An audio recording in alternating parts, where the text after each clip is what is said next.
Oh, you know what? I think I decided after this series, I'm going to take the White Sox to win the AL. How do you feel about that? You frozen? Oh, I forgot. You think I'm mushing the White Sox. I'm in a cup chair chat. It's like I don't think we. I bet the under and faded Messi with Krabs. This is fucked. What makes a finger blast a reversed finger blast? How about I just show you? I went like this on my comforter. I was like pointing down. I'm gonna gift you a sub right now. It's $5.99. I'm gonna pay it. I did it from the Book It Twitch. So Book It just paid for it. Are you standing or sitting? You want me to comment on? I'll comment on fucking everything. I'll comment on the glare and the TV in the background. I fucking hate hardos, dude. I hate hardos. All the fucking people in your comments about the lattes, and they're so fucking cool because they drink black coffee and fucking IPAs. Oh my God, I hate hardos, dude.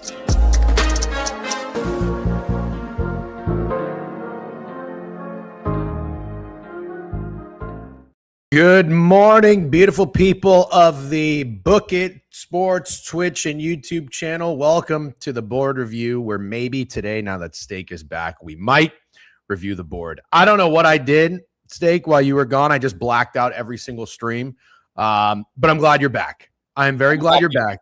I didn't get to listen much, but when I did, I got to glaze you. I actually thought you were doing a good job. I listened to the whole show yesterday, and then at the end of it, you were kind of self-deprecating. Like you were extra hard on yourself, but I thought you did a really good job.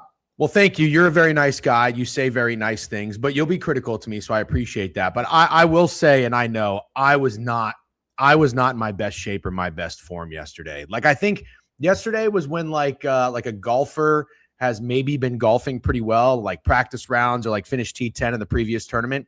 And then they just go out in the first round of the first tournament and they're like +6 or 6 over. Hey, BK, I see BK. He's already annoyed that you're using golf analogies and you haven't even brought him on stream yet. Yeah, well, let's do that. Let's get BK up here. Its time is precious. He is in a great angle in his car, which I love. And then we're going to recap. We're going to talk about Steak's trip, see how Scotland was. And we are talking football today, by the way, everybody. We are talking Big Ten. It's starting. I have my fucking trusty magazine. I don't know where it is. Excuse me. It's right behind the laptop here. So we'll get that up and moving. But before we do, it is one of the best days of the week. Some would say it is Golf Wednesdays with the golf guy himself, Mr. BK, but unfortunately, BK, you are now the last one up here without an outright this year. How does that feel? Yeah, I mean, we've all hit one this year. We've all done our job. We've all, had Steak has 2, I have 1, you have 1. Like, I'm proud of all of us. I genuinely was rooting for you yesterday. It's been a fucking long-ass time coming. Trump wasn't even inaugurated last time you hit a fucking winner. So I'm glad. I mean, you hit a winner. We're good. Wait, are you sure? It was like the week of, I remember it. Seth Straka won, and like Trump was inaugurated around that time. So if you want to know the last time you won an outright, it was when Trump was inaugurated. Whew, I know.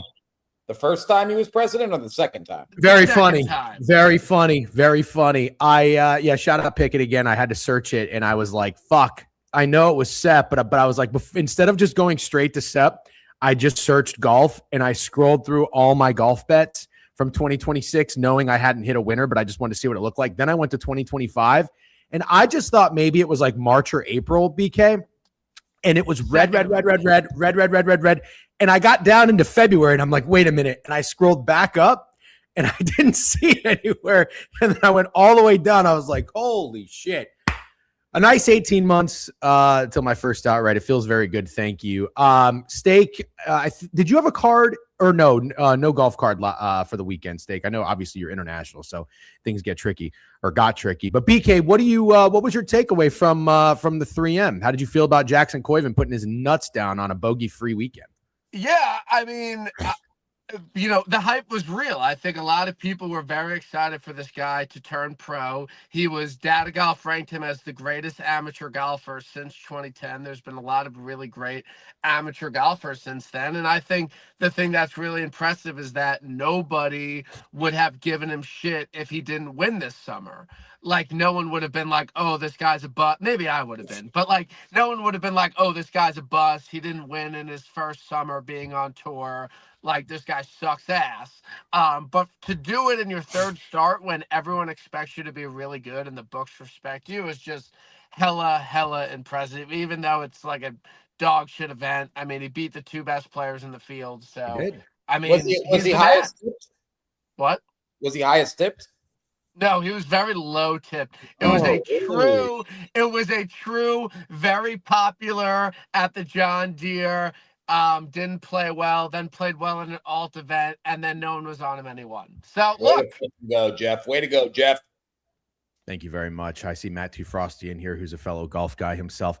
Yeah, it was and Steak, if you didn't see it, I also hit the first round leader with Ben Coles. I thought you bet that live. Like, I was drunk and I saw like plus 760, and I was like, oh, like he just bet a bad number, but equally impressive there. You hit a first round leader? Yeah. First round leader and outright in the same tournament. It was man. You maybe need me to stay away. Maybe I should stay away from you. Get the fuck out of here. Get the fuck out of here. See yourself out. It was Biev. It was Biev. Biev comes on one golf show and this guy hits a double winner. That's crazy. What would you? Yeah. Thanks to Biev for coming on. He's probably not watching, Scumbag. But I was gonna say BK. I've decided to not give my energy and effort. As you get older, there's a finite number, and I'm just too tired with things on the stream, in sports betting, and things outside of the stream. So I just removed passing me in the parking lot. Everyone act cool. Okay. If Greg was here, by the way, Greg has no self-control. He would be arrested for like what do you call just looking, not visible visible assault. Let us know when she's gone, BK, because I want to rate how cool you acted on a scale of 1 to 10. We're good. She's gone. I give you a 7. Your eyes got a little too big. I am just curious though. Biev did something I never seen before. He tweeted a guy that he bet and he didn't tell anyone he bet it, and then he cashed him early, not once but twice. What is his deal? He is a crazy person. He is. Like, what? It's fine. It was his hometown event, Minnesota event. Biev has no clue how to act like a normal person on Twitter gambling. No. He bets, he's single bullet Scotty 2-1, bets other guys with it. All right, like, that makes no fucking sense. You're not going to win any money. And then he live adds someone at 25-1, which makes no sense if he bets Scotty, doesn't tell anybody, and then Vic laps it. Like, he just commits like 8 faux pas in 1 week. It's crazy. It is crazy. Go ahead, Steak. Do you know the saying, have some decorum? You know that saying? Yeah. Biev has no decorum. None. 0. None. I don't even know. I just don't even know, because it's like we're kind of giving it like this is what he wants. He wants to be the guy that just sets himself on fire. And it's like, why did you do that? But everybody can't stop looking at the guy who lit himself on fire. And again, I just thought Biev was going to grow up a little bit after having a kid. I think he's getting worse. And now if a kid doesn't change you, I don't know what's gonna save this guy.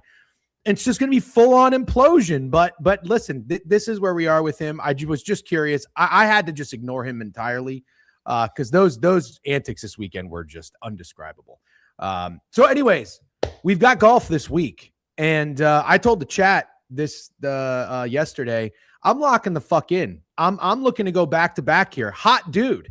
That's right. You could laugh, you could shake, you could smirk. Oh, why are you observing me? Blah, blah, blah, blah, blah. Do whatever you want to do. Nice quarter zip, by the way. It looks good on you. I'm ready to take this seriously. So tell me about this tournament. And yeah, someone asked why I hadn't commented on Steaks Coffee. I was going to wait till we didn't have BK in here. Just a touch creamier than I would like, but not bad. Nowhere near as bad as I was. And when we don't have BK in here, I'm going to comment on your Georgia Bulldogs hat, but we're gonna wait. You think his coffee's too creamy? Yeah, way too much. Really? Yeah. It looks so good. Not for so me. Good, man. No, it's too much for me. Steak doesn't like coffee hardos. He likes drinking milkshakes. BK, are you a black coffee guy? Yeah, I like black iced coffee with sugar. So Yeah. I don't add milk to my coffee. I just add like a sweet and low. Yeah. That's you guys are kind of in the same ballpark there. Anyways, what's Yeah, I don't. you like fake sugar? Oh, I like fake sugar, but I like milk. You gotta have No, milk. I know, but at least he put something in there. You like fake sugar and you like milk. So there's one of the two. Anyways, tell me about this tournament. What do we have? So it's the Rocket Classic. It's in Detroit. It's at the Detroit Golf Club. It's been on tour for like 5 or 6 years. Cam Davis has won here. Ricky Fowler's won here. Aldrich Potgieter has won here. Big changes though. So if you look at the winning scores and everything, this used to be a par 72 and the winner would be like minus 22. But they changed the 2 par 5s to long par 4s. So this is going to be playing a lot tougher score-wise than it has in the past. If you change a par 5 to a par 4, I mean, Yeah. The scores are going to change. So my prediction is a minus 16 or minus 17 winner. Historically, Bombers have played decently well here. It's pretty wide open off the tee. Some would say it's a driver putter course, but we also have had a lot of accuracy guys play well. Chris Kirk lost in the playoff here. Colin Morikawa lost in the playoff here. Adam Hadwin lost in the playoff here. So data golf, it's very uncommon for them because they have a chart that shows if it favors bombers or accuracy guys. This doesn't really favor either. But given the long par 4s you have, I would prefer a little pop off the tee. Yeah, I'm kind of with you. Wow, that's not that I'm going to go down this path for much longer, but I have to ask one question. Do courses do that often, if at all? No, Change the par 5s, par 4s? Well, it was also renovated. It was also like renovated. Like they changed some of the greens. Like, I mean, at that point, like what's going to change with our handicap? But yeah, I mean, I think this was kind of like a piece of shit birdie fest, and now that they added some teeth to it. Got it. Okay.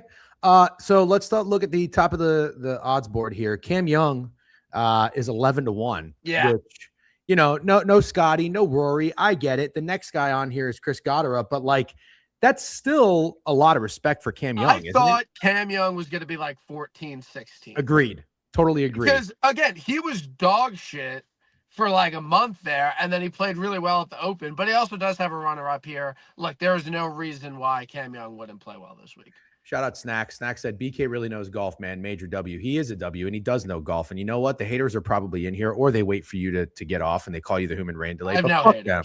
Yeah, fuck them. So anyways, BK, yeah, I'm going to pass on Cam Young and look further down the board. How do you feel about that? Yeah, I mean, I again, 14, like generational wealth. 11, I wouldn't bet with you. Steak, you good passing on Cam Young? 100%. Because if you bet Cam Young, you can't really bet anything else, right? Yeah. Unless you're fucking Biev. Pass. Yeah, pass. I'm being Biev. All right. Couple of guys here, BK. Couple of guys looking at me funny in this next wave. I'll tell you right now. There's 4 guys that are looking at me funny. I'm sorry, 2 guys in the next 4. Let's break it up. Gotterup and Xander. Gotterup is 18. Xander is 20. I don't know what to do with Xander Schauffele this year. It kind of feels like he's got respect. Yeah, he's been bad, but he's getting the respect because it feels like the books know the second they fucking disrespect him, boom. The go ahead.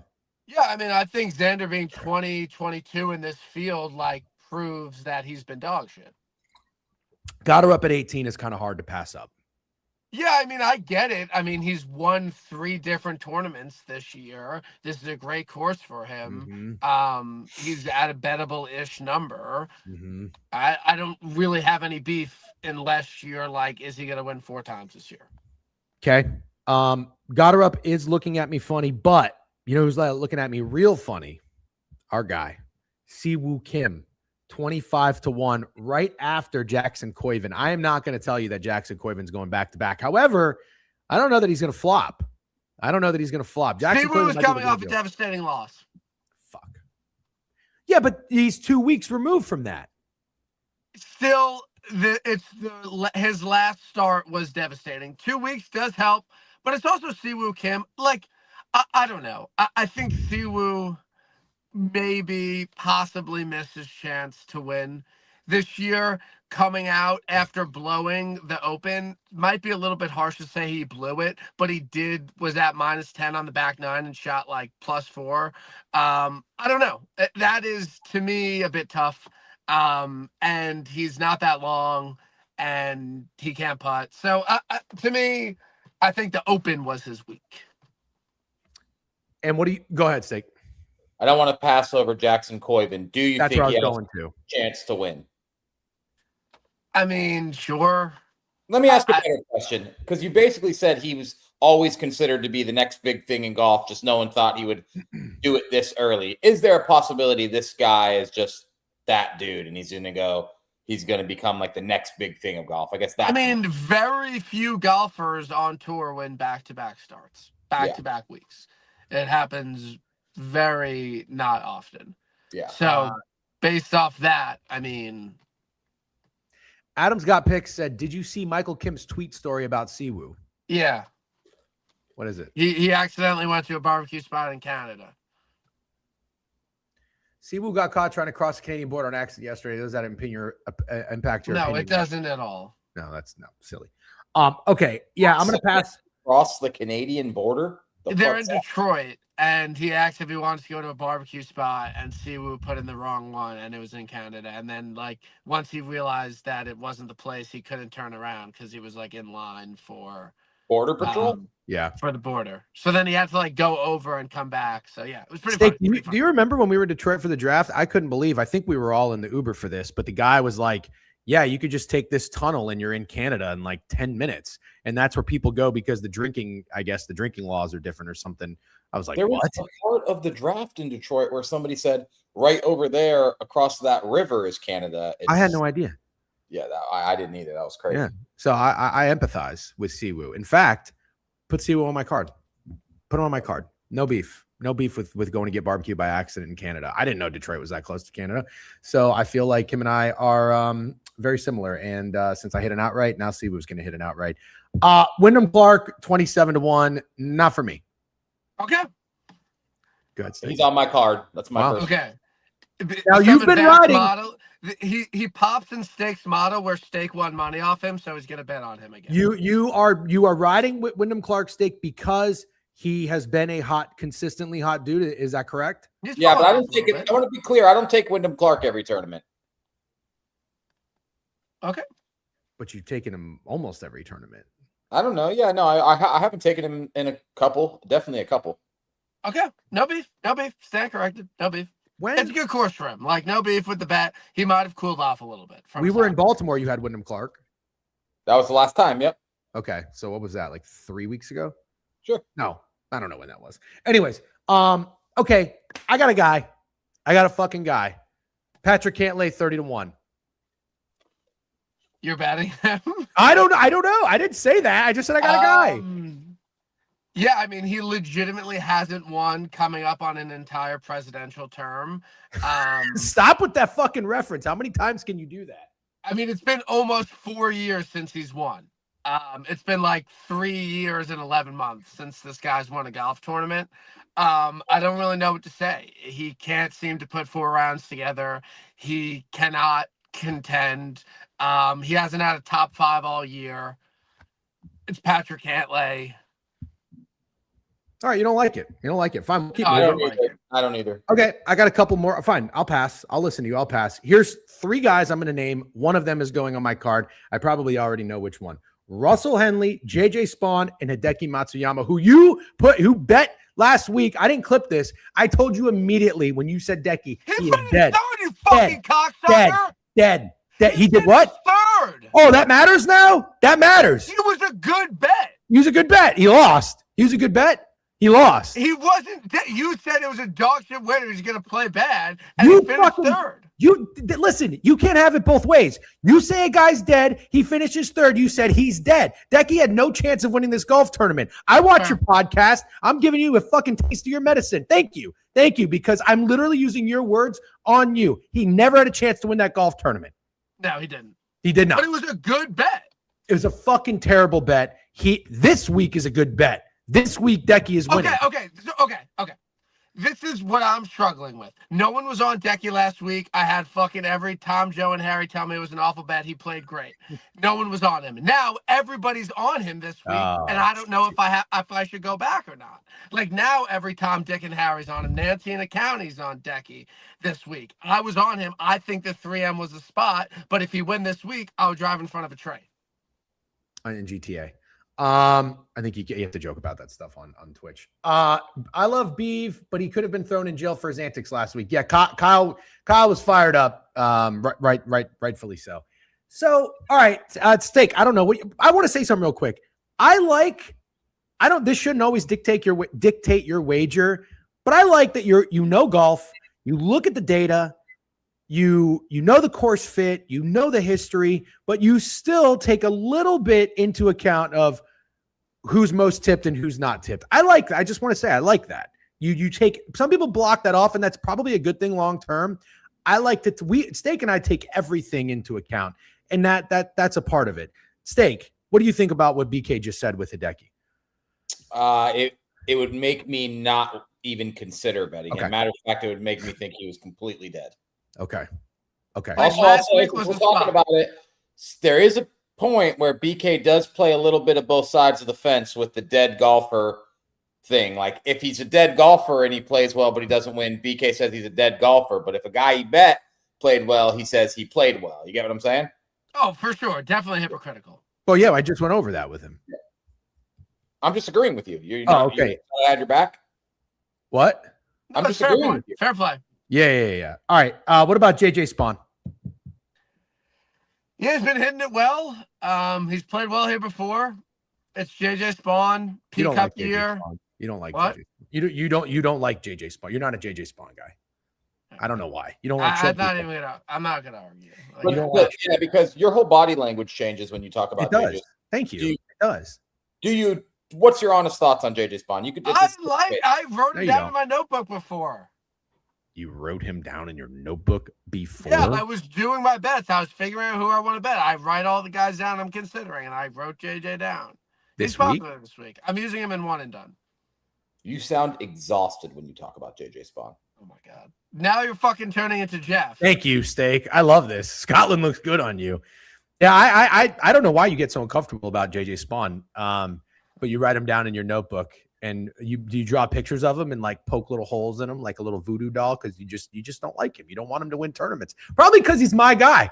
He's my guy. You try to take him from me one time, he fucked you at the players, and now you don't want anything to do with him. All right, let's go to Steaks, guy. Jake Knapp's very popular this week. Jake Knapp is like top 3 most tipped. Jake Knapp, great course fit. He was hot early in the year, then he wasn't hot. Then he hit the ball really well last week and finished top 20 with a Sunday 62. That's you want to know what I think about Jake Knapp being popular this week? What? You want to know what I think about Jake Knapp being popular this week? What? I don't give a fuck. I don't give a fuck.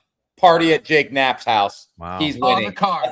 Favorite wager of the whole tournament. Jake wow. He's winning. I'm telling. Did you know that about Jake Knapp before I just said it? That he was popular?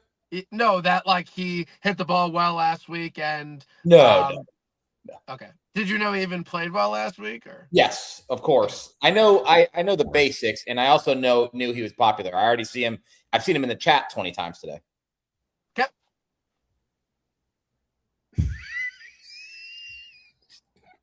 BK hates Jake Knapp too. This is what he's writing down in his notebook. Guys, I don't like JJ Spawn. Jake Knapp's in the fucking notebook.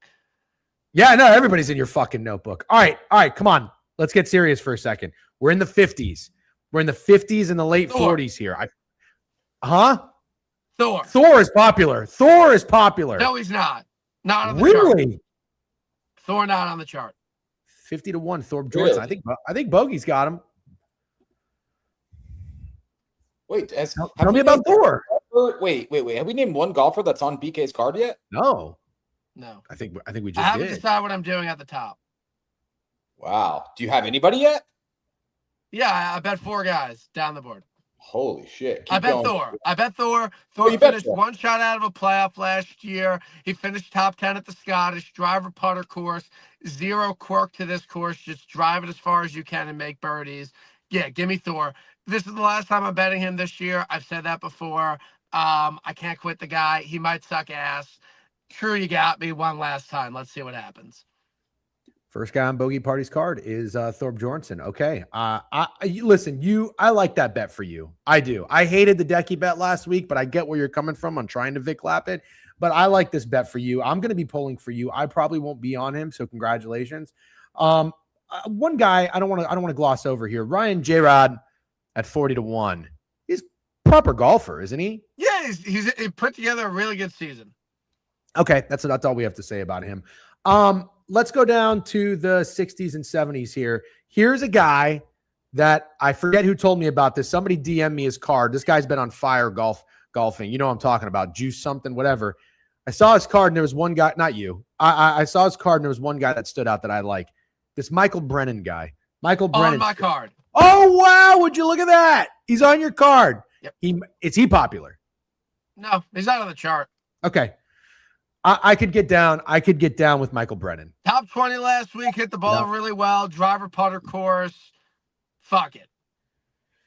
Bridgman. Hot dude. He is a legit hot dude. Like, yeah, he's exactly. very attractive. Exactly. Steak, you should have him on your card too. He is a hot dude in golf. Well, if we squad ride him, he's not going to win. Yeah, that's fine, but he's not going to win either way. So Yeah. if I had Wyndham Clark and Jake Knapp, could I have Brennan? Yeah, you can add a couple dudes. Okay. You can add a decent amount of dudes. Oh, yeah. I'll consider it. I like that. All right. So in between those two guys, Bridgman, Keegan Bradley, Ricky Fowler, Davis Thompson, Harris English. You like any of them? I'm on Davis Thompson. Davis Thompson is on the chart. I don't not care. Going a little chalky this week. Davis Thompson murdered the ball last week.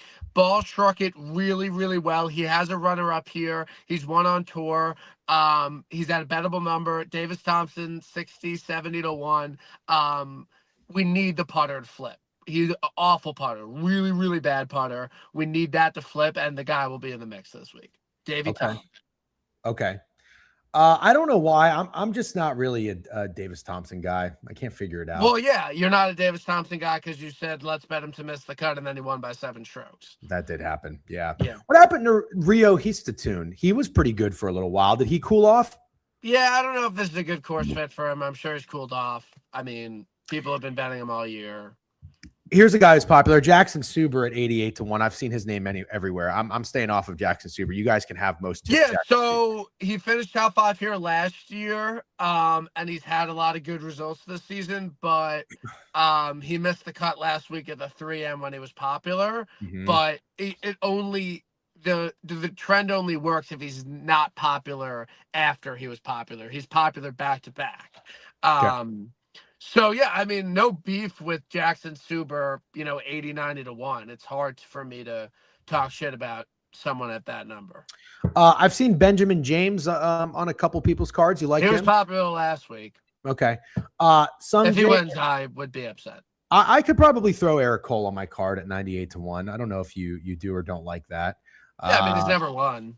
Yeah, Michael Kim has shown flashes. Yeah, he shot a 60 he shot a 59 last week, and only 12 finished under. like 10th. Crazy. I don't even know how that's fucking possible. All right, I'm kind of running out of guys. Bo Hosser, Sam Stevens, Pearson Cooney, Ben Coles, nobody else, right? All right, let's talk about our card then, and then we'll shut it down. BK, looking forward to seeing you. Hopefully, well, Next we'll see you Friday. again next Yeah, week, what time should we book it? Like what? We need to figure out what time he's exactly getting in. We'll talk. Also, let's talk about this. You're not going to pick it at the park? I have an engagement party. Who's getting engaged? I'll decide if Cole I and can. Eddie. Oh, I don't fucking. That doesn't help me. Who are they to you? They're my good home friends. I'm not missing it. I'm sorry I can't go to Pick It in the Park. Too bad. Well, that's a perfect plug for Pick It at the Park, by the way. Does someone have a link for Pick It at the Park? There's extra room at Pick It at the Park now because BK is. Why are you making that face? You don't look happy. I hate when you do this. Talk about your fucking card. When I do this or when Steak does? Yeah, what's your face? Shut up. You've been grumpy ever since we started talking about JJ Spawn. Yeah, thank you. I'm so glad you. This is the most observant I've ever seen you. We need more 18-hour travel days than steak. JJ Spawn is the opposite of when a hot girl walks by your car. I'm not even defending myself on JJ. Like, I'm literally, it's such a stupid bit. Like, 3 people were on him at the Players. No one beat him over 72 holes. Like, and I'm not a fucking JJ Spawn guy. Like, just, I'm not even. But I'm that's not the only even time. entertaining this conversation. Have you ever bet him since? Maybe. I don't know. No, you were one and done with JJ. One and fucking done. All right, hold on. Let's talk, and then you can leave. Thank you very much. By the way, it's a really good angle. You look sharp today. Love the scruff and the quarter zip. So I just want to make sure you heard the compliments. Siwoo Kim, he's on my card.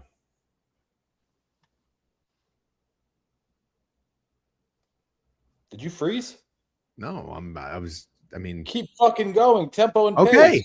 Okay, fine. I just wanted to see what the reaction was. Are we going 1-1, or am I doing all mine first? Full card. Whoever hit it outright left goes first. Oh, it's like whoever won the hole tees off first. All right. Siwoo Kim, first guy on the card. I'm probably going to stay off Patrick Cantlay, and if he wins, that'll be the guy I yell at you about. I'm going to tail stake on Jake Knapp. I think I've got room for Ryan J-Rod on my card. That's 3. I'm going to pass on Thor. I'm going to throw Michael Brennan on there. I like Michael Brennan. Let's go. Squad ride. I'm going to pass on Trenny Jackson Suber. Fuck it. Give me Eric Cole. Oh, you know who I like? I've been looking at this guy, John fucking Kiefer. John Kiefer's been looking at me funny for, I don't even know if it's been weeks. It might be months. He might have been looking at me funny for months. Put John Kiefer. He was very popular last week and missed the cut. He's awful at golf. John Kiefer's on my card. Oh, that's a good card. Good card. Thank you very much. Steak, what's your card? You're up. So I'm going to let BK decide ultimately, but here's what I'm going with. I was really just came in here thinking I was doing a double bullet. I don't know if people say double bullet, and if not, I invented double bullet. Double bullet, Wyndham Clark, and Jake Knapp. But if you want me in on the squad ride, I could do a triple bullet.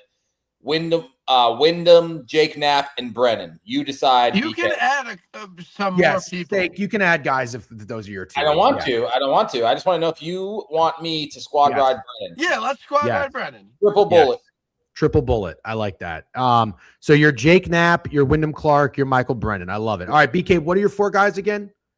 Thor, Rasmus Niergaard Peterson, Brennan, Davis Thompson. I'm picking between 2 guys at the top. Who are the 2 guys you're picking? No one was on Decky last week. I bet him. He played well. Now everyone's on him this week. Do I stay on or not? That's one. Who's the other guy we're considering? Do I stay on him or not? Oh, you're asking. I thought it was hypothetical. I apologize. No. Jeff, greatest golf bettor alive. Thoughts? Is he frozen? Am I lagging or are you guys lagging? Oh, you're really actually lagging this time. No. Do I stay on Decky, Jeff? Is it? Oh, Jeff. Is it me? Who's lagging? It's probably me. Jeff. Is it me? Yeah, you're good now. Is it me? Okay, relax. I'm just trying to fucking find my way back. This is a nightmare. What was the question? Do I stay on Hideki Matsuyama? That's hard to answer. It's hard. It was hard. I'll tell you what. I was going to bet Decky, but then you told me everybody's on him. Yeah. Wait. Dead golfer of the week. Wait. Are we due for a community win? I mean, that doesn't mean anything. No, it does. It does. We had so many community wins. We're due for one. We have not had a community win in a long time. Your community win, boys. Come on. But you didn't say anybody was. Is he popular, Jake Knapp? Yes. Yeah, Jake Knapp second tipped. Jake Knapp is second most tipped. Okay, so that would be the community win. Who's most tipped? Decky? Or no? Suber is most tipped. Oh my god. All right, fuck it. Can I put Decky on my card?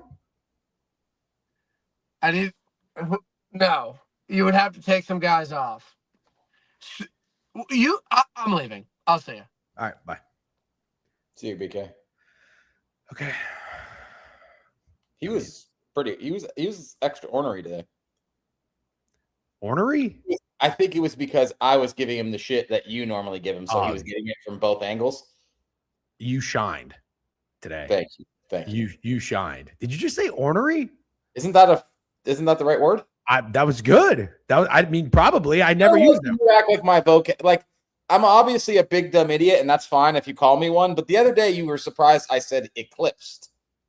That is not that big of a word, dude. It's not that it's a big word. It's that you don't use it. You might be underestimating my vocabulary a little bit. I'm being real, bro. I never say you're underestimating me, but you might be underestimating my vocabulary just a touch. Okay, well, here's how you know that I'm not underestimating your vocabulary. Your vocabulary is probably more advanced than my vocabulary. I'm not doubting that. It's the usage of the words. I would venture to say you have probably not used eclipsed in a sentence in the past 2 to 3 years. Yeah, it's because it's not needed to be used. Right. But even though you have been writing and tweeting about sports in those 2 to 3 years, you understand what I'm saying? Like you found. I'll search my Twitter after this and see if I've ever used it before. I would love for that to happen. And I'm not accusing you of ChatGPT plagiarism because the majority of that tweet felt like you writing it. It was that word I have never seen you use in a sentence ever. It's not a very big word. No, it's not. That's what I'm saying. Yeah. Well, I'm not that, but you're thinking about it the wrong way. I probably was thinking about it the wrong way because I thought you were saying, wow, I can't believe this idiot knows what eclipsed means. No. If that's how you took it like a little bitch. That's what I mean. Right. Nice hat, by the way. I didn't compliment your hat. You can compliment my hat now. I didn't compliment your hat. I will never compliment your hat. I will literally never compliment your hat. I'm a little torn on your hat. And here, I'll just say it. We can talk about it quick. Obviously, I have a soft spot for Georgia, the state. Chat knows that. I also have a soft spot for Bulldogs because I have one. He is old. He'll probably pass soon, and he's my favorite dog I've ever had. Best dog. I hate the Georgia Bulldogs, and I'm not sure. It's not that Notre Dame, Georgia is a rivalry, but I'm not sure if you get to wear a Georgia Bulldogs hat. So I'd be curious for what the chat thinks about a note. And it's weird. It does sound hypocritical coming from me because I wear so many different hats. But I'm not sure you get to wear a Georgia Bulldogs hat, man. I'm not sure you get to sit in your Brooklyn fucking apartment and wear your little hipster Georgia Bulldogs hat like it's cute when they're the most dominant fucking college football team of this century. I just don't know, man. I don't know. What the wondering. Fuck? I don't even know. What? Hipster Georgia Bulldog hat can't be worn in Brooklyn? What are you even saying? I mean, it's a little hipsterish, right? Is it? I think so. What is hipster about so then every vintage hat and shirt is like hipster. You wearing that, I would say is a little bit like the kid who wears the Nirvana shirt and then you say, hey man, name 3 Nirvana songs. Where are you even coming from with this? Name the last 10 Georgia Bulldog quarterback. No, I'm just kidding. Jake Fromm, 2 M's. You think any fucking person walking around in Brooklyn has any idea who Jake Fromm is? I know who drafted Jake Fromm. Do you know? Buffalo Bills. That's right. The Buffalo motherfucking Bills did. Cocksucker. Gonna tell me that I can't fucking wear a Georgia Bulldogs hat because it's hipster? I don't even understand. Go deeper in your bag? Name a deeper pool of a Georgia quarterback. Murray. Aaron Murray. That's deeper. Now, I think you could go a little bit deeper. I can go a little bit deeper? Aaron Murray's a good one. There's one more I'm thinking of. I'm not even sure if it's the right name. But I'm going to Stafford. No, not AJ Green. Did somebody say it? I'm not looking at the chat. Don't look, because someone did say it. Damn, I almost wish I turned off the chat so I would get. I'm not looking. I swear I'm not looking. I think it's a deep-ish pool for starting Georgia quarterbacks in the last 20 years. Man, say Stafford or Stetson Bennett, go fucking play outside. Yeah, I mean, come on. Damn, deeper than Aaron Murray, dude. Aaron Murray's a good one. I think when I say the name, you will remember him. Probably. David Green. Oh yeah, yep. David Green's very good, very good. Take off that fucking hat. Shut up, bitch. I can't believe you have the audacity to say I can't wear a vintage. Hold on, we have to have this conversation. So, what hat is acceptable then? Could I wear an Ole Miss Rebels hat? Could I wear you be wearing college football hats? You are a diehard Notre Dame fan. You have Notre Dame tattoos. You know how crazy it is to have a Notre Dame tattoo and a Georgia Bulldogs hat? Jeff, we might need to fix that. This makes Goots, would you ever wear a Georgia Bulldogs hat? Absolutely the fuck not. No. This makes no sense to me. None. It makes a lot of sense. Hold on. Goots. Yes. You are a fan of the Ravens. Yes. Would you wear a Arizona Cardinals hat? Nope. You wouldn't. Yeah. Okay. You're a fan of the Baltimore Orioles. Would you wear an Arizona Diamondbacks hat? Nope. Okay. So you understand here what we've got going on, Steak, right? Steak is acting like he's some hardo that doesn't wear hats of other teams because he's fan of. Oh, there's no fucking pushback. You're acting like Goots, and you're not Goots. You're not Goots. I'm not Goots, but wait.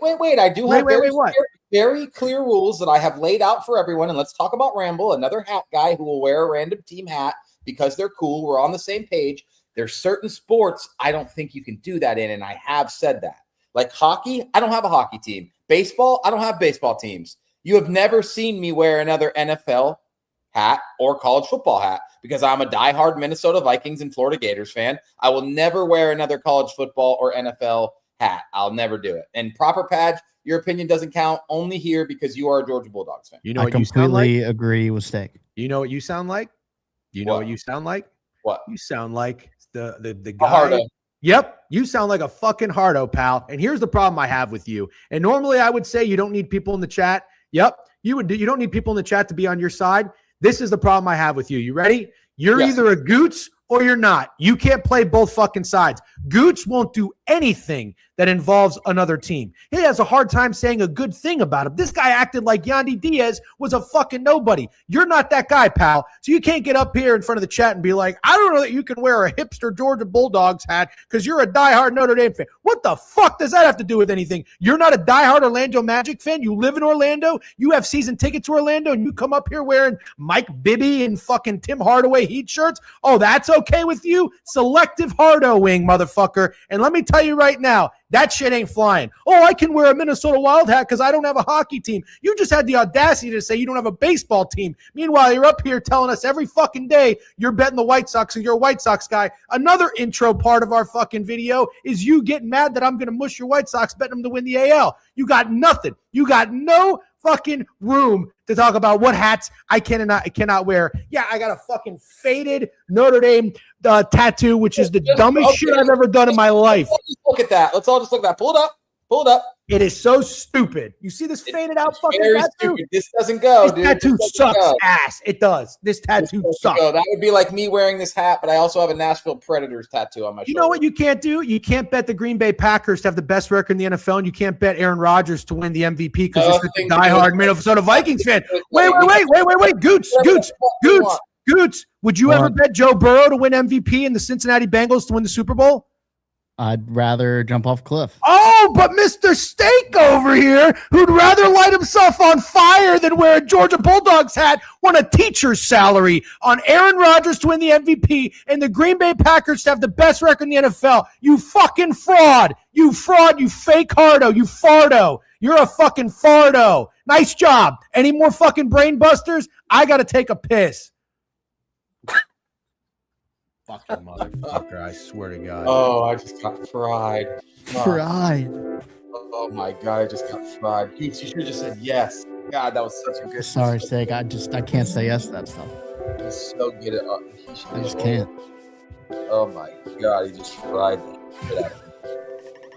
Holy fuck. As soon as he said that about Joe Burrow and the Bengals, I knew I lost. He's ore farming that piss right now. He's smiling in your ear. Holy fuck. Oh no, Zilbert feels. Yeah. Fuck. We'll play some chat, guys. I gotta move on.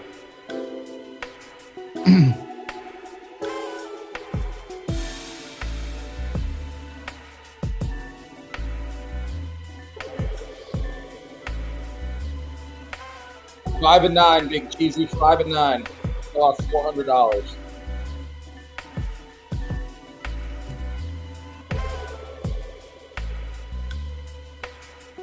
Easy. Easy.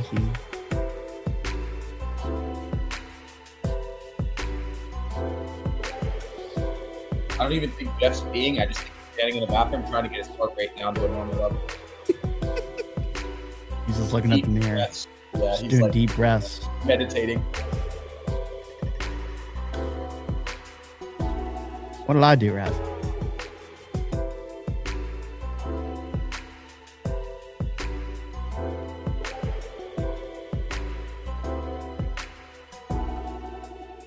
Every single day, Spencer. Every single day. You guys are funny with the aura farming the piss. I was not aura farming a piss, but that I probably should have done Yeah. How'd it go? that. Good. I had a half a hard-boiled egg that I had to finish, and so I had to finish that, and then I peed, and now I'm back and I'm ready to start anew. You ate the egg first? Yeah, I did. It's interesting. No, it's fine. Yeah, it's fine. Well, I don't think there's anything weird about that. Anyways, it's 10:50. We have some things to talk about. We have some football to preview. I do have my trusty fucking magazine, which I am very, very much looking forward to getting involved with. We're going to preview the Big Ten, half of it today. We're going to talk more about it tomorrow. Rumor has it we might have Greg on the show on Friday. But before we do, Steak, you're back from Scotland. Yeah. And you can decide how much you do and don't want to tell us about Scotland. But I'd like to at least hear, some of your favorite things and maybe a non-favorite thing about Edinburgh. The trip looked great. The city looked great. The Guinness looked amazing. Your travel day back sounded like it was brutal, but you're a tank coming back, because I just told you I had a 6-hour delay for an hour and 20-minute flight. I was in rough shape after 4 days yesterday, and you're back after 18 hours, got home late, and you're doing a great job so far, aside from your fucking fake hardo bullshit. But how was your trip and how do you feel? I feel rough, that's for sure. The worst part of the trip is the traveling. I'm not trying to be that guy, because I know I've seen the Louis C.K. stand-up about people who complain about flying. I mean, I was delayed like 5 hours on both ends of the trip. That shit is brutal. Oh, you were delayed on the way there too? Yeah, I literally didn't. I took off Orlando 5 hours late. Oh, but that's right, because you got the flight there to Scotland. Delayed as well. So, got it. Yeah, that's the only complaint I have about Scotland, is how hard flying is. Like, for example, my buddy got stuck in Washington, D.C., canceled his flight, and then they told him he had to fly out of Baltimore the next day. So he flew out of Baltimore at 7:30 a.m. this morning when his flight was at like 6 p.m. yesterday. So they kept delaying it. And then finally they canceled it. And then finally they moved it to Baltimore. But dude, Scotland is absolutely awesome. I think what surprised me first, it's so close. It's a 6-hour flight from JFK. Did you know that? Yeah, dude. That's why you kept saying I'm not going to Europe for a week. I'm like, bro, you're practically going to San Francisco. It's closer than like London, I think. It is closer than London. I think it's one of the closest places in Europe you can go, unless maybe this Lisbon. Is a really stupid question. This is a really dumb question, but I just ask dumb questions on this stream all the time. Is Iceland in Europe? No. No. Iceland is all the way on its own. And that I've done that. I think that's about probably around the same. Maybe it's about 5 hours. But where is Iceland? So when you go, no, I know where it is. What continent is it on? Oh, I don't know. Oh, Chat saying Europe. Oh, I'm sorry. I thought you meant is Iceland like connected. I'm sorry. No, I actually legitimately Europe. So Iceland is the closest place you can go, and then Scotland is second. So I was obviously listening to you talk about my week trip. It is too long. It's too long to leave your family as a grown man. I'm hand up. I'll admit that. Proud of you. But then again, I would not go for less than 5 days. I saw people arguing 3 days, 5. I think 5 days is the minimum, because the flight is brutal. Even if it's only 6 hours, you're going back. You're going to 5 hours ahead. It's just brutal both ways, honestly, traveling that different in time zones. 6 hours, obviously, if you go to London, Paris, Italy, whatever. So I don't think you could go to Europe for any less than 5 days. Me personally, I would just not go on the trip if it was less than 5 days. It's not worth the travel. Like, think about what I just went through. What I just went through on both sides. I traveled yesterday was a 20-hour travel day. Yeah. Who the fuck would want to go anywhere for less than 5 days if you might have to travel 20 hours? So here is where I will and will not agree with you. Let's start with I will agree with you. I understand now how difficult it is because when I lived back in Orlando for about a year and a half, my wife and I talked about doing a Europe trip. We're kind of spoiled because we live in New York, so we can just go to JFK or Newark. Orlando does not have a lot of direct flights. So when I was looking at doing a Europe trip, I agreed that she just wanted to like go to Spain. And I'm like, I don't know if we're going to go connect, and then go, I would rather make it a longer thing. So like, you don't just take an hour Uber to get to JFK. So it's a 6-hour flight. I do get that. But my thing more so was like having a birthday for people to go to for a week doesn't sound very normal. And I was wondering if that was becoming the standard. So I don't totally blame you for doing that. Another takeaway that we should start to realize here, and this is very, very real. The summer is a busy time to travel. Dude, these summer thunderstorms are no joke. No. And it used to be, I felt like just like a Florida thing, maybe some pieces on, areas on the East Coast. Dude, the entire North and South East Coast is getting fucking wrecked. I think even Texas in the Midwest is getting wrecked too. Flying during the summer is tough. This is something that really has to be accounted for because like you just don't get non-disrupted days of travel. So it's like, I know you were saying New York airports have to get their shit together, blah, blah, blah. Like the staffing issues are real with air traffic controller, but the weather is fucking up everything. I mean, I heard people talking about they couldn't take off planes because there was fucking tornadoes everywhere. It feels like a horror movie. In New Jersey, there was something I saw on Twitter. It's called like a microburst in a storm where a storm cell just gets really powerful out of nowhere. And it said it had like 60 to 70 mile winds and hail. Like it just came out of nowhere. I've never heard the term microburst, which leads me to my point. There's weather I've never heard of happening in the ads. Yeah. No, you're absolutely right. Every day in the afternoon, it's 90 and thunder and lightning. Yeah, it's pretty crazy. Indiana has had crazy storms all summer. I saw some fucking video about, I think it was in Texas. These guys are in Dallas. Maybe they can attest to this. But I think I saw an $80 million football facility get destroyed by a tornado last week. Looked absolutely brutal. Yeah, they're fucking with our weather. Yeah, that's probably a high school football fucking program. So what was your favorite thing about were you in Edinburgh the majority of the time? I mean, this is like kind of a lame response, but it is the most unique looking architecture I've ever seen anywhere. I don't think that's lame. Traveled all over Europe. It was the coolest looking, like visually, aesthetically, the coolest looking city I've honestly ever been. Just crazy. Every church looked insane. But I think my favorite part is, and I already kind of expected this or was excited about it because we've all seen the videos of the Scottish people going over to Boston and how much they like love American culture and how like honestly just funny and fun people. And I think you've experienced this. I experience this a lot because I look like a big dumb idiot. I also kind of look like a white supremacist a little bit. So I go to countries in Europe, Paris, for example, and I get these looks like, oh, this big dumb fuck is here. Like, 100%. why are these Americans here? The opposite in Scotland. Like, people would walk by us chanting USA. No way. Swear to God on my life, offering us drinks at the bars. The nicest people in the world. Definitely the nicest Europeans I have ever encountered. The people were great, and the Guinness, I'll just say it, 100% tastes better. Yeah, I don't doubt that at all.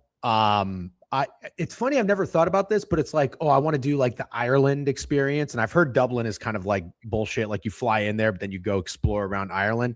Yeah. I didn't really think about the fact that like that Guinness in your picture in the I think it was one of the first ones. It just looked so goddamn good. And I was like, man, I bet you can get some really good Guinness in Scotland too. I don't know why you just only think that it's Ireland. Did you do any Scotch? Yes, I will tell you. But first, I want to ask you a question. Have you heard of extra cold Guinness? Nope. So they have that there. I'm not sure if they have it in America, but it's literally colder Guinness. It's called extra cold Guinness. It's on tap. God, that sounds good. It was so fucking good. God, that sounds good. I did the Johnny Walker Scotch tour. Oh, okay. And how was that? Really cool. You like answer some kind of questionnaire and it tells you what kind of taste profiles you like. And they give you a wristband with a certain color. You go through the tour, you learn about Johnny Walker, and they give you the drinks that are kind of fit your taste profile. Very cool. I don't know why I didn't even think that Johnny Walker was over there, but that makes perfect sense. So, okay, you already answered this, but you didn't golf, but your buddies golfed, and they said it was awesome.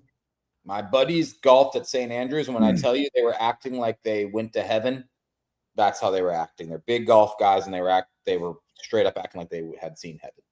Okay. All right. Love to hear that. Yeah, that's was your wristband pink? Very funny. You are No, it was my wristband was pink.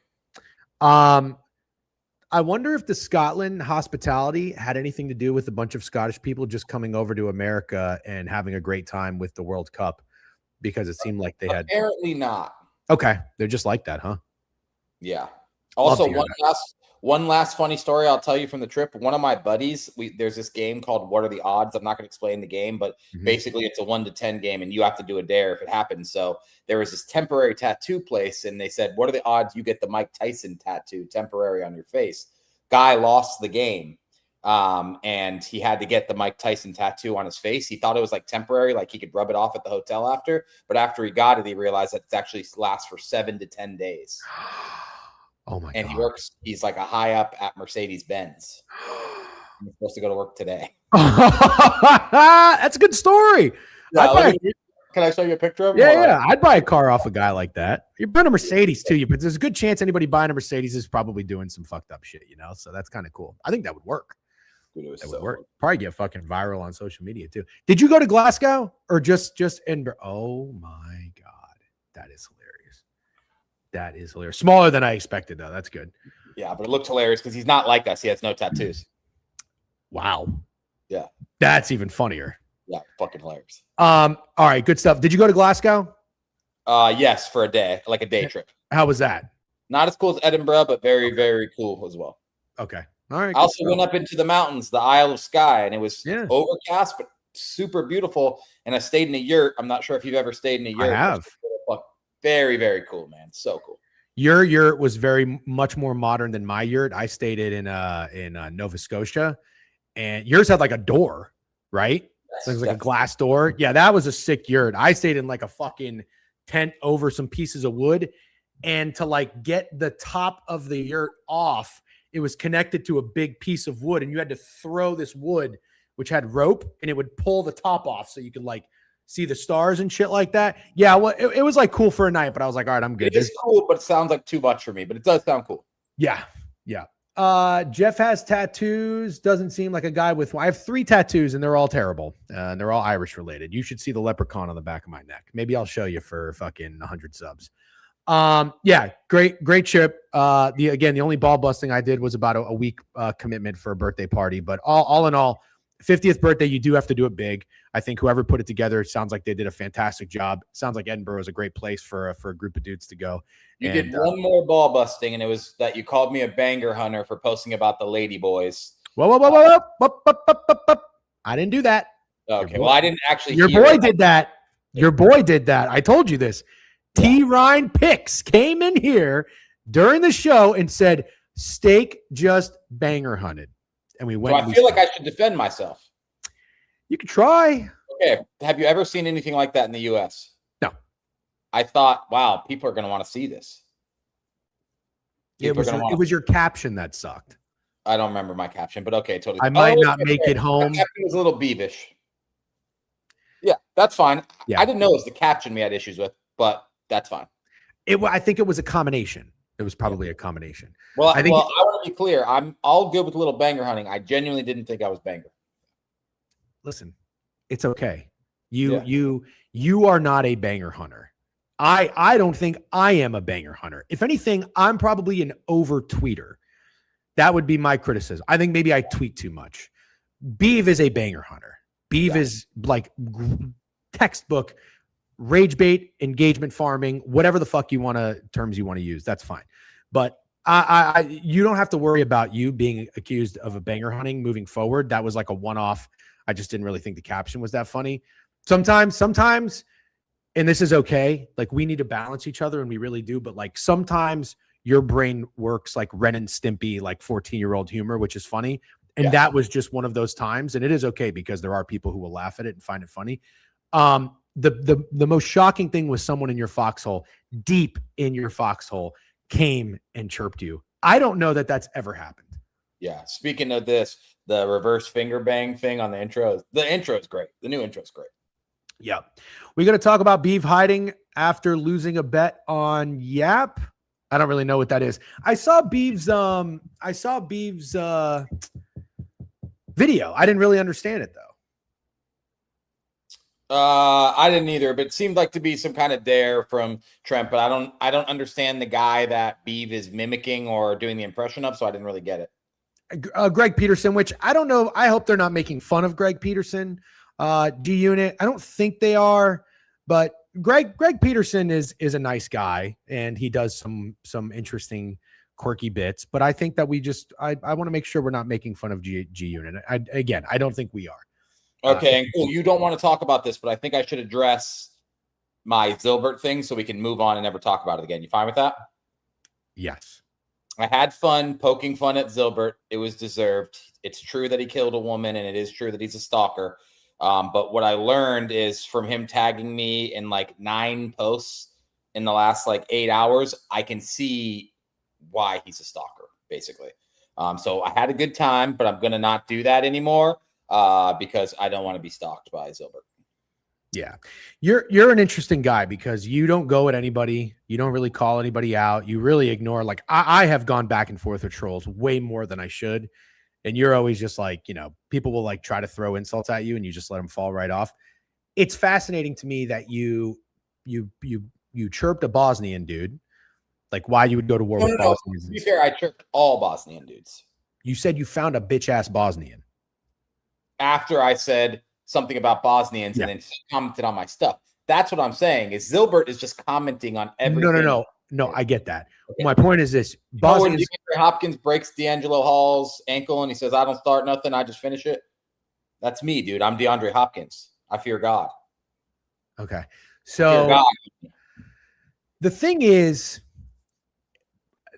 about Zilbert is all these things that you're saying about him are known. For the most part. Well, I guess some people don't really know him, but also it's very clear Zilbert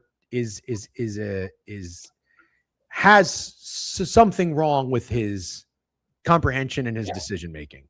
Like he's just off. Yeah. You don't need to go at a guy who's off. Yeah. Like especially a dude who does not pick. We're now today perfectly aligned on the same page. Yeah. Okay. That's great. I'm glad that you realize that. And I think I asked you, I was like, did you ever seen any of his videos, like giving his picks? And I don't think you have. Yeah. He's severely off. Yes. No, did not say that. When you watch the video of the stalking with the girl, you realize, oh, something's seriously wrong here. Yeah. All right. Where do we want to start today? Because it is baseball. Oh, we had a guy in here yesterday. It was hilarious. Chill on Dill or something. I haven't seen him in here yet, but he said, let's get this bread. Chill with Dill. Yeah. He said, let's get this bread. And I thought it was very funny. I loved your rant on let's oh my God. I was here, dude. I was here. Talking like that cracks me up. But we do have day baseball. So listen, I almost want to give the people what they want and talk this day baseball, but I also want to preview. Do you think that's what the people want, or do they want Big Ten, or do we run a poll? Yeah, I guess we want to poll. I shut my tab because I was lagging, so I don't know if it's my tabs open or whatnot. How about this? I kind of like doing the 1s and 2s in chat.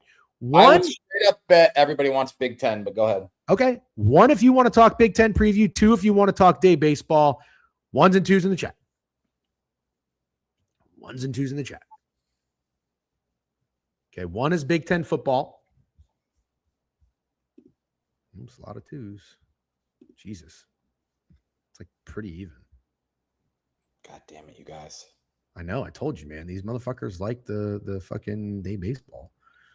Dude, fuck baseball. I think either way, we got to do Big Ten, and then we can end with baseball. All right, let's do Big Ten. Let's do Big Ten. Oh, yeah. Let's do Big Ten. All right, I'm going to get my book open. I sent you a list of the teams that we're going to go through today. We're going to split it up. We're going to do half today. We're going to do half tomorrow. And we're going to do 2 of the big teams today, 2 of the big teams tomorrow. So why don't we start there? Let's do either. We said we're going to do Indiana or Oregon. If I can find the fucking Big Ten in this book. Jeez. All right, here we go. I'm getting close. Let's start with one of the small teams. Is that what you want to do? Yeah. We talked a little bit of Oregon and Indiana when we did the top 25 preview, and it's fun to, it's kind of like Warm up. So warm up. Foreplay. All right, I got one Yeah. because I'm going to reference this list that I sent you. Try to stay organized and structured, even though Every time you mention a school, let's talk about if we know who the quarterback is for that team. all right, that's a very, very fun game. Fuck. Oh, here it is. Okay. Excuse me.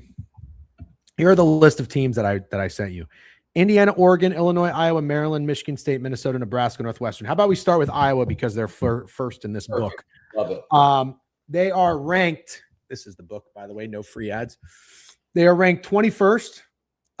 They were 9-4. Excuse me, last year.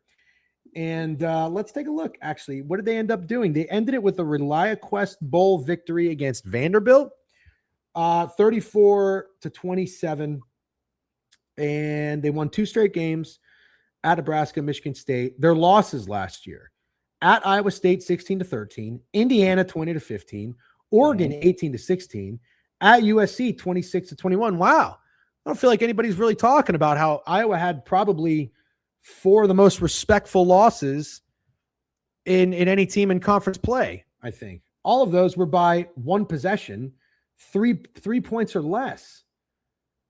That's really impressive. Okay. I remember the Oregon game. Here are the 3 big questions with Oregon. Okay. Who will end up as the starting quarterback? Hank Brown started. Oh, we got a guess. That's the only one I know. I don't know the other guy. So Hank Brown is a dude from Auburn who didn't play much there. And then there's another guy who's a transfer from Wake Forest, but I don't know his name. Jeremy Hecklinski has 2 passing attempts in his career. Dude, so Hank Brown started 1 game 2 years ago, and Jeremy Hecklinski has 2 passing attempts in his career. Why can Iowa just not get a fucking quarterback? It's crazy. Yeah, but even these guys are going to be significantly worse than Gronowski was. I don't know. Where did Gronowski go? Is he gone? Just one and done? Yeah, I mean, he's gone. He's definitely not in the NFL. Should we be concerned about the Iowa defense? Probably not, as long as Ferentz is the head coach and Phil Parker is the coordinator. For the past decade, Iowa's defense have been good and stingy. This year will be Parker's biggest test with just 3 returning starters. Inexperienced guys and portal additions will be counted on. So let's look at this real quick. Wow, they only have 3 returning starters, as I mentioned. 1 linebacker who's a senior, cornerback Deshaun Lee, free safety Zach Lutmer. Offensively, 3 of the starting offensive linemen are back: center, left tackle, right tackle. And the only guy coming back on the skill positions is Kamari Moulton, junior running back, 5'9", 205.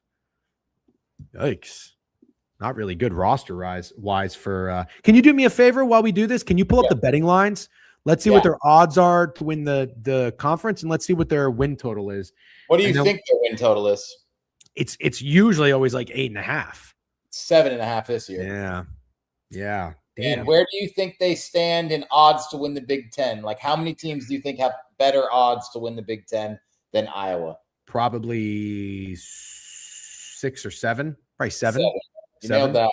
You nailed that. I do not like Iowa this year, and I thought about this yesterday on the plane when I was listening to BTL and Krabs was pitching Clemson to win the ACC.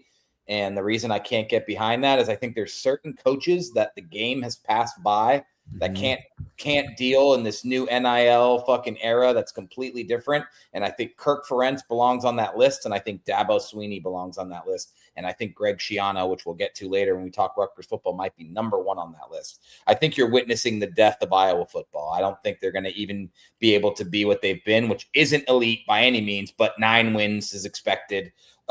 New Year's Day bowl game, super competitive on special teams and defense, but no. Absolutely not. These 2 quarterbacks are miserable. They don't even know which one's better, but I think we can both admit that they suck. Those are bad quarterback options to have. And I don't think anyone thought like, oh, this team can be okay with a downgrade at quarterback from Mark Gronowski. Less skilled possession players. And I know I listened to a podcast yesterday that said they're putting a focus on the offensive side of the ball. Of course they are. Of course they are. No fucking shit. You don't have the tools. You don't have the tools, so I don't care if the new coaches you bring in or the new scheme you bring in is putting a focus on the offensive side of the ball. Everybody in the nation is putting a focus on the offensive side of the ball. Everybody is trying to score points. I think Iowa is in a bad spot. You're witnessing the death of Iowa football. I won't be shocked if they go 6-6, worse even. And then listen to the schedule. Open up against Northern Illinois, fine. They play at home against Iowa State. I know that's a depleted roster. They'll probably win. And then they're at home against Northern Iowa. They're going to start 3-0. Then it's at Michigan, at home against Ohio State, and at Washington, the next 3. And I think they're not just going to lose those games. They are going to get obliterated. They're going to get obliterated by Michigan. I don't care how you feel about Michigan. They are. They're going to get absolutely destroyed by Ohio State, and then they're going to get crushed at Washington. And I think that's where the season completely free falls for Iowa. So I really like Iowa under 7.5 wins. I think you did it. I mean, I'm not even saying I agree or disagree with you, but I think you did a great job there. Let's clap it up for Steak. What's up, Taxman in Twitter? Good to see you. I met Taxman at Bet Bash. Nice guy, by the way. If anybody's going to Bet Bash, have fun. I went a couple of years ago. It was a good time. I thought you did great.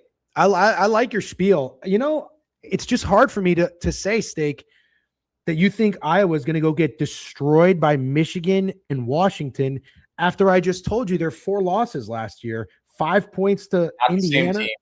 Not the same team. Yeah, but like no college football team is the same team. Yeah, some are going to be a lot more similar. So I guess at the end of the day, I really like what you said about Ferenc, the game passing him by. I'm totally on board with that.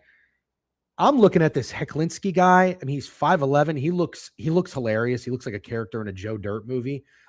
Hank Brown looks a little bit more like a quarterback, I guess. He's 6'4", 21 years old, from Auburn. I will have to see, and I do this every couple of years. If I'm going to make a position on Iowa, I got to get eyes on these quarterbacks, because I watched Gronowski and he was awful in spring, and I was like, ooh, I was almost ready to buy in. He improved. He looked competent towards the end of the year. That's kind of what I said about him, is like, I think the first half of the season, I'm out on Iowa because it's going to take him a while to get there. I didn't hate him as an athlete and a project, but I don't know anything about Hank Brown.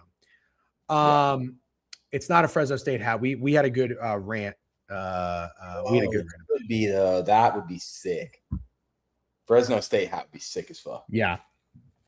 So, okay. So we just went through Iowa. I mean, do we have anything else? Should I go through their whole schedule real quick, or we're not going to do that with each team? Oh, so after that, here's the other thing too. That bye actually comes in pretty nicely because it's right in the middle of the season. So at Michigan, Ohio State, at Washington, then a bye after that brutal at the bye, I have them being 3-3. Okay. At Minnesota, loss. Wisconsin at home. Wisconsin should be better. At Northwestern, win 4-5. Purdue at home, win 5-5. At Illinois, loss. Nebraska at home, loss. The Iowa Hawkeyes will go 5-7 this year. Your buddy Better Call Saul, who's always on my ass, apparently he picks his nose. Don't talk about last year. Different team. Last year doesn't matter. I want to push back on this for a second, Better Call Saul, and everybody, you can disagree with me. That's fine. Iowa, or is it what? He's in the YouTube. Spencer, I saw him in the YouTube. Why are you commenting on Twitch? I mean, on Twitter. Is Saul and Spencer the same person? Yeah. Oh, I don't know. He's doing both. Anyways, this is where I would push back on that. I understand that it is an entirely different team. I literally just said every team is a different team, and I get that if that's your reasoning. But it's a head coach that's been in a position for a very long time, and for 10 years in a row, Iowa's defense has allowed fewer than 20 points per game. So all I'm saying is when you have a coach that's in place for a while, usually that like pedigree, something kind of is consistent. There is a little bit of consistency with Iowa football.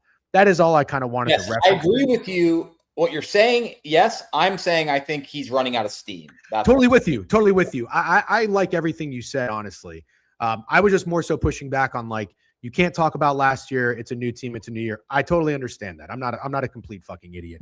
But I do think, like I said, if you have a head coach that's in place and has established like a certain persona of football, that's something to consider, in my opinion. All right. That was pretty good with Iowa. You want to go to, should we do a shit team like Maryland? Yeah, of course.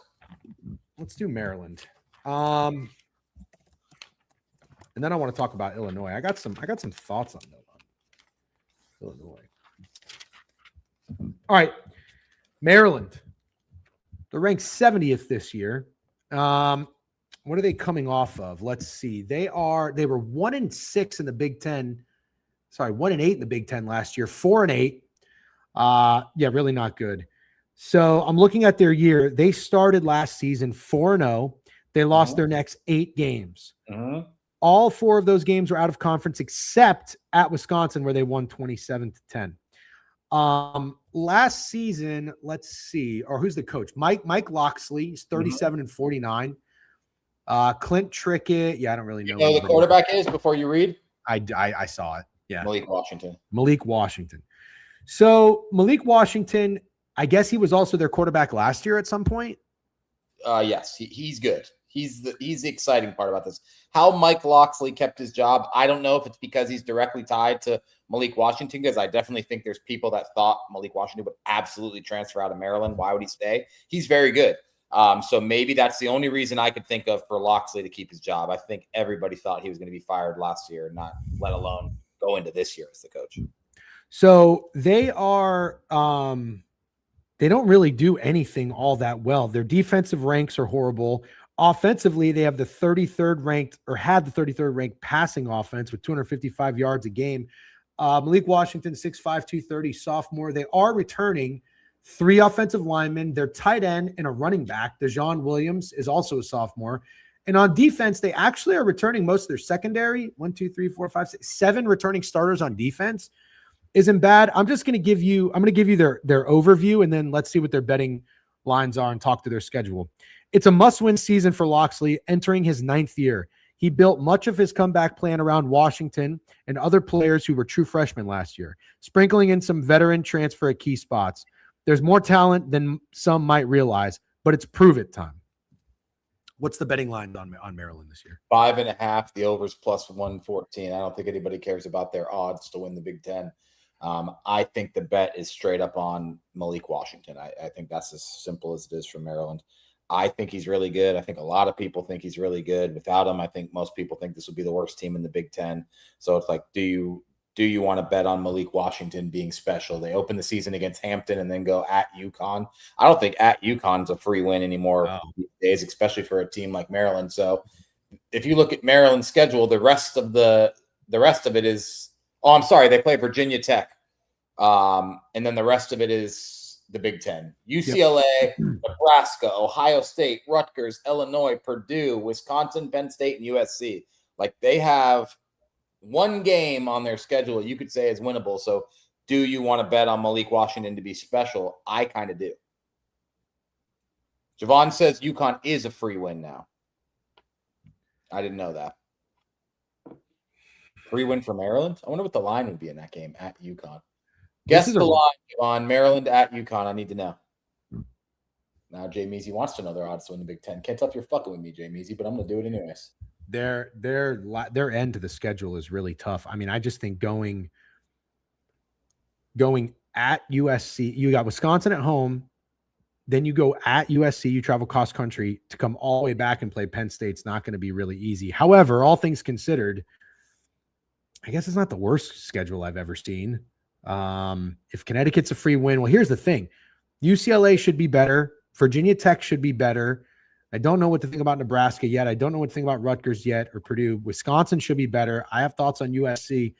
This is a hard schedule for so you need 6 wins if you're going to go over 5.5, right? Let's talk it through. Hampton. Yep. At Connecticut. 2-0. Virginia Tech.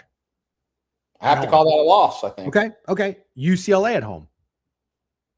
Give them 3-1. 3-1. I'm going to go ahead and say that they're going to get that one. 3-1. Okay. Get them 3-1. Then you go on the road to Nebraska. Loss.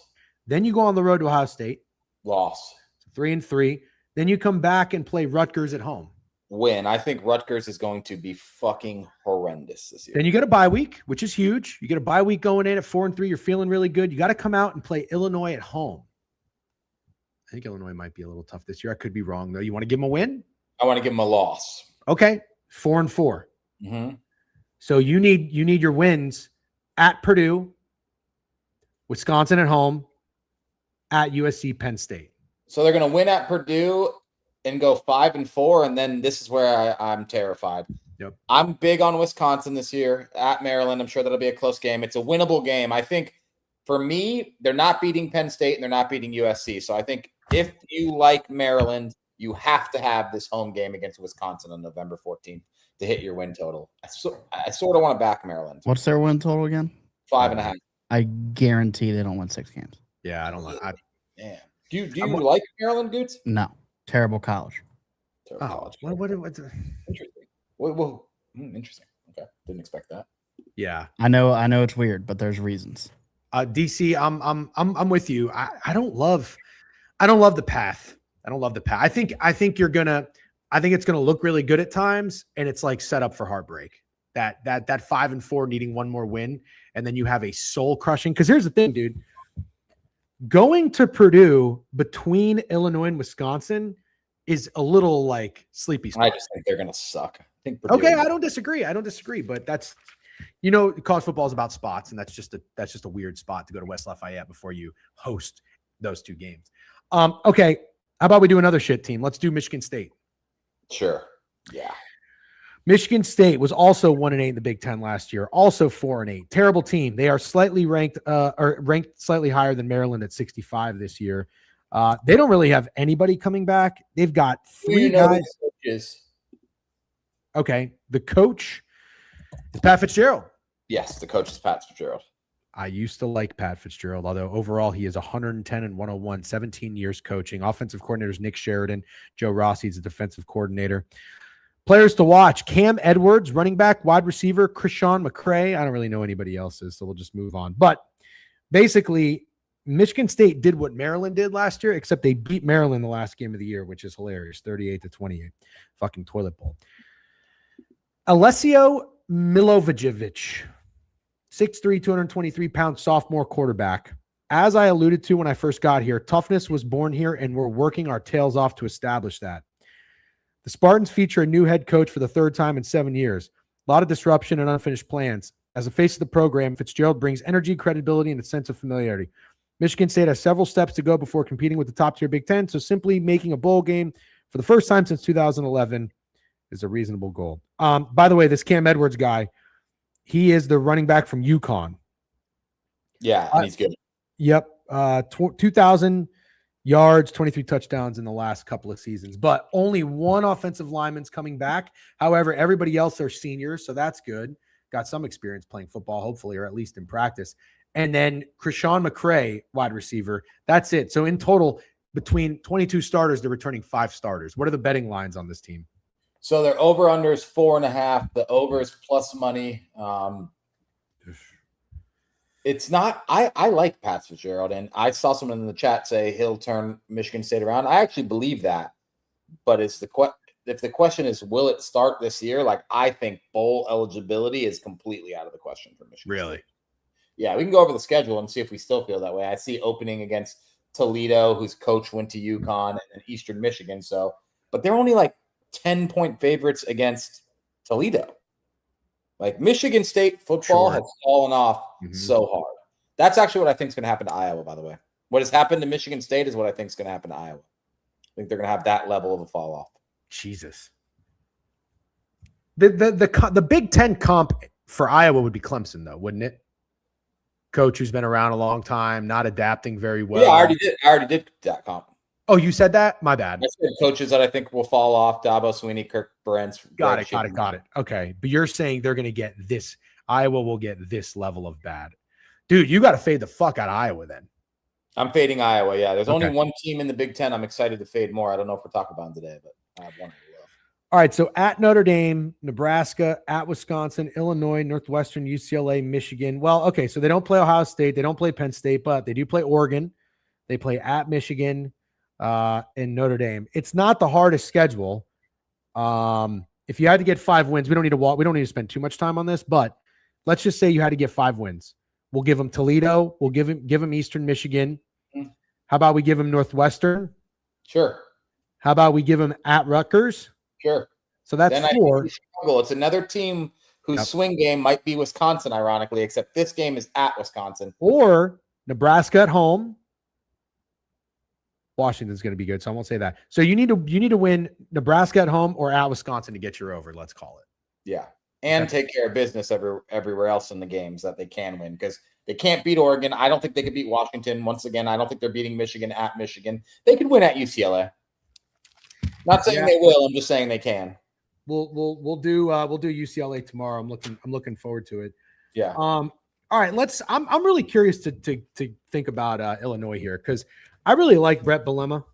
I don't know why I said Bielema. Brett Bielema. I like him a lot as a coach. I liked his interviews. I like how he comes off. He seems like a guy I'd want to play for. They're ranked 31st. They were a very, very trendy team, I believe, last year.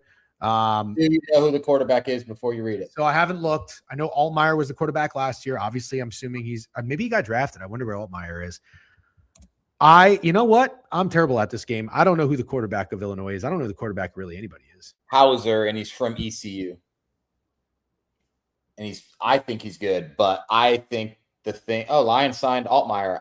I think the loss of Altmaier as a very, very steady, consistent quarterback at Illinois for a couple years, they're acting like it's not a huge deal. And sometimes I don't like when programs do that. Like, I get it. If you're Miami, it's just we're going Cam Ward to Carson Beck to Darian Mensah because we're Miami and we're getting one of the top 3 transfer portal quarterbacks. But I don't think it's as simple for a school like Illinois. It's not plug and play. So, like, I like the coach too, but do I like Illinois that much this year? And do I think it's just plug and play with the quarterback like it is for some of the bigger schools? Not really, man.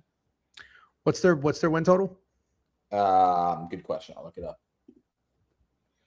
By the way, I see someone on Twitter said, I liked your airport delay post. Thank you very much, Lou from Dade.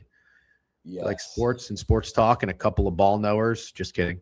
I know Better Call Saul almost fell out of his chair.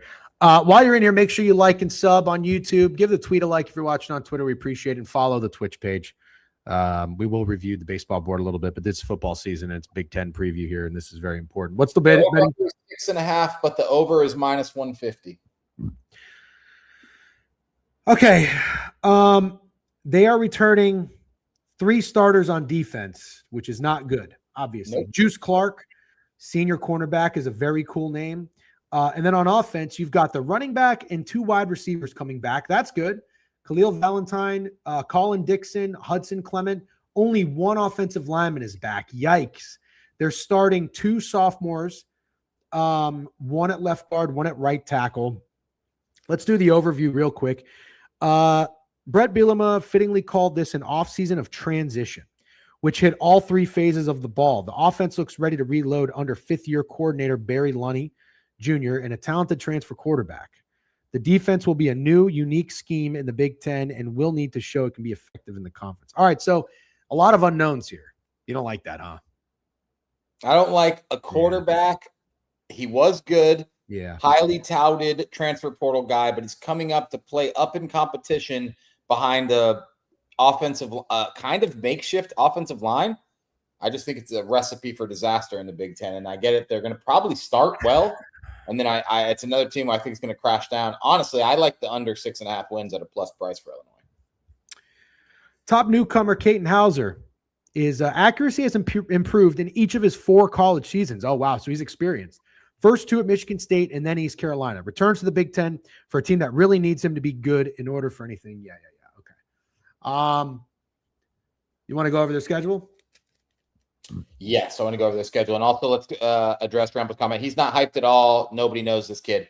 I don't think he's hyped. Like, I don't think he's Darian Mensah or Sam Levitt by any means. I'm not saying that, but I think he might. I wouldn't say no one knows him. I felt like he was right under the Mestamaker and Colton Joseph. I felt like he was the 3rd guy from like the smaller schools that people were talking about. I don't think he's a huge name by any means, but regardless of that, I do think he's going to struggle in the Big Ten.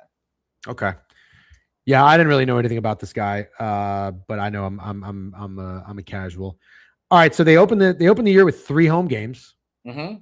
UAB, Duke, Southern Illinois. So I don't know how Duke's going to be this year. We'll get to them obviously another time. What did the BTL guys say about Duke and the ACC preview yesterday? Did you hear it? I listened to the beginning of the ACC preview. I didn't hear what they're going to say. I think Jovan is with me on Miami under wins, by the way, and Krabs is on Clemson, but I didn't hear any Duke takes, unfortunately. Krabs is on Clemson to win the conference, I think. Yes, pretty sure. Oh God, I've done it too many times. The Clemson's the fucking Bills of college football. I can't do it. All right. Then they go to Ohio State. Then you get Purdue at home. So sorry, slow down. I'm Yep. going to give them the win against Duke, but I want to be very clear. I think Duke could win this game. But let's just, for the sake of going through the schedule, let's say they start 3-0 going into the Ohio State game. Okay. Okay. So you go to Ohio State September 26th after Yeah. 3 essentially tune-up games. So far, picture perfect, because then you go right back home and play Purdue. Yeah. So you should win that game and be 4-1.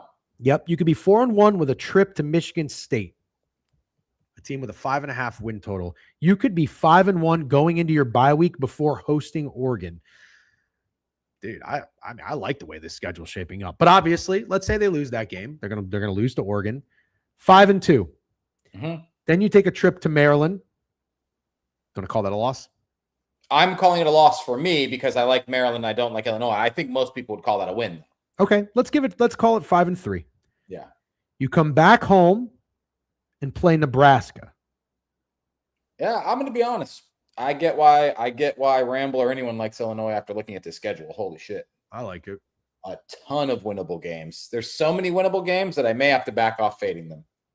I mean, every one of these games is winnable. They could beat Nebraska. They could beat UCLA. They could beat Iowa, and they could beat Northwestern. They could definitely beat Maryland, Michigan State, Purdue. Like, this is probably, we're looking at maybe the easiest Big Ten schedule there is. Yeah, because think about this, dude.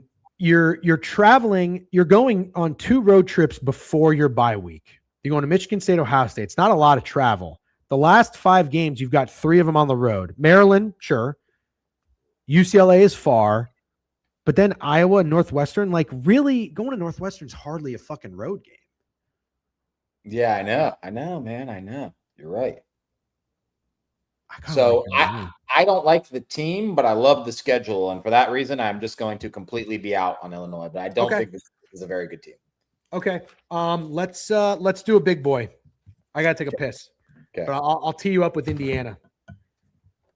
Ranked 5th this season. Let's pull up their odds to win the conference and their odds to win the national championship. A lot of turnover for this team. They're returning 4 starters on offense, 6 on defense. 6 is good. You take that. We all know who their coach is. Signetti, 27-2, 2 years. Quick overview for you. The talent loss is significant, but so are the key portal additions. Yeah. If Hoover is able to take care of the ball better than he did at TCU, the Hoosiers should be firmly back in the playoff picture. Yeah, I'm a Josh Hoover guy. Indiana landed the most experienced quarterback in the country. He'll have a better offensive line than he had at TCU, which should help him dial back his turnovers. 33 in 36 games. Yikes. He's the 3rd veteran QB Curt Cignetti has brought in. And although it seems like a long time ago, remember, Indiana won 11 games with Curtis Rourke under center. So you've got Charlie Becker coming back at wide receiver, left tackle, center, and right guard coming back. That's huge. All seniors. We know what they did last year, obviously. Their defense was great. And the 3 big questions. How much will the offense change without Mendoza? Is the running back group ready for a starring role? Who steps up at tight end?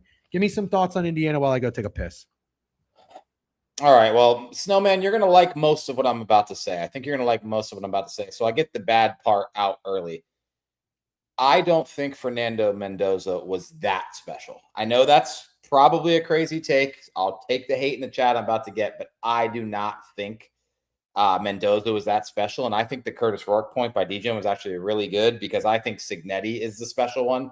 Personally, I think it's absolutely insane, not only what he's done in Indiana, but how he has kids wanting to play at Indiana. I think that I saw them just got the number 1 recruit in the country or something like that for next year. They got the number 1 wide receiver in the portal. They're getting the guys they want. I don't think Fernando Mendoza is that special. I think Curt Cignetti is that special. And I don't know if that's a hot take, a lukewarm take, absolutely no clue, but that's what I'm standing on. So for that reason, I have to say that I like Indiana because I think they still have what they need. I've seen some hate, some absolute hate towards Josh Hoover. I think it's that maybe he has a turnover problem. I think he's this is the most obvious thing ever to say.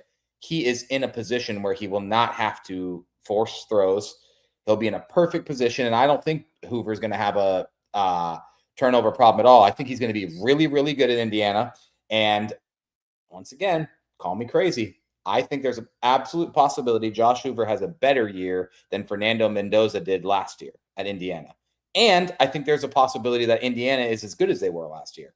I do not think there's going to be a fall off. I know everyone's waiting for it. Everyone's waiting for the Indiana fall off. I don't think it exists. I think they're here to stay. I think Cignetti starts to cement himself as one of the best college football coaches. Well, he's already one of the best college football coaches. I think he's going to be one of the best college football coaches ever when it's all said and done, because making Indiana a college football powerhouse literally felt impossible 2 years ago. And now all of a sudden it's possible. I like Indiana over 10.5 wins. I think they could go undefeated, but they'll probably lose one. They're not going to lose two. And I like Josh Hoover Heisman. I think I was on Josh Hoover Heisman last year. I'm absolutely going to run it back. What are his odds? Yeah, good question. Really good question. So their win total is 10.5. The over is even money. To win the Big Ten, they are plus 310. They're just behind Oregon and Ohio State. I don't know if we're talking about any of them. And Hoover is, let me find him, plus 1,700 to win the Heisman. Yeah, that's a good number. 4 cupcakes to start the year. Typical Big Ten scheduling here. It went from Michigan to Ohio State, now Indiana, North Texas, Howard, Western Kentucky, Northwestern at home. I mean, just stay snoozing. Football season doesn't start until October if you're an Indiana football fan. Snowman, yeah, I'm talking to you. Then you go to Mighty Rutgers. You play Nebraska on the road. Then you get Ohio State and at Michigan back-to-back weeks. I'll give them that. That's not easy, obviously. So there's a test. Minnesota at home, USC at home, at Washington, Purdue. There's 4 road games on this schedule. 4 road games on this schedule. 4 road games on this schedule. At Washington, at Rutgers, at Nebraska. My God. So don't lose to Michigan and Ohio State. That's all you got to do, Indiana. Yeah, and here's the thing. I will talk about Washington. I have mixed emotions on Washington, but one thing we know about Washington, Jed Fish specifically, is that they're good at home. Everyone's going to say that, but they don't win big games. They don't win big games. They beat all the teams they should beat. They beat up on the weak teams, and that's honestly what you should do. They do not win big games, and there's not a chance in hell Washington's beating Indiana. I'm just letting you know that right now. So it comes down to, could they lose the Michigan game or could they lose the USC game, even if you give them the Ohio State loss? Like, give them the Ohio State loss, no problem. Where is the other loss coming from? And I think you're going to need it to come from at Michigan, which I'd say is unlikely, and USC, who I think is going to be really good, but USC is playing at Indiana. That's going to be tough. I like Indiana this year a lot. I do too. I took them in that stupid parlay.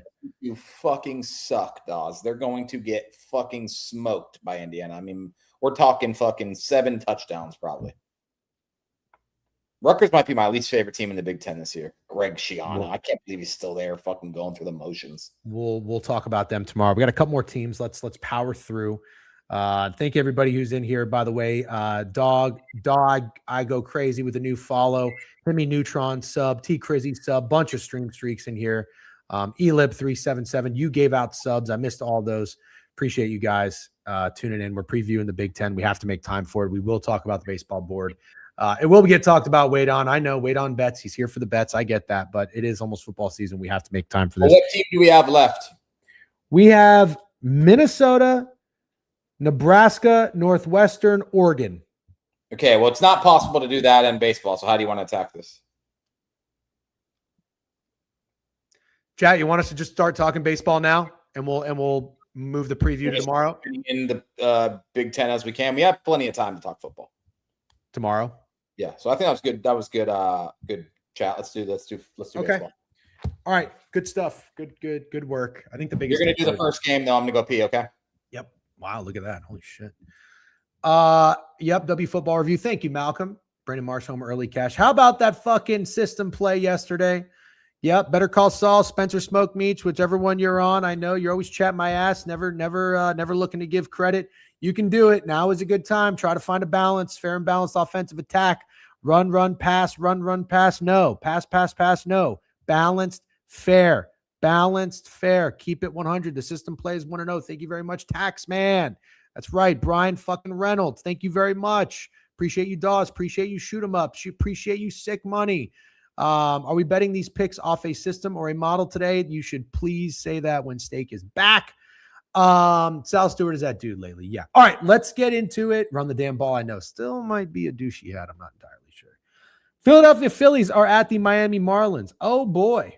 Oh boy, what a series ender we have here. I don't know what happened last night because I went to bed.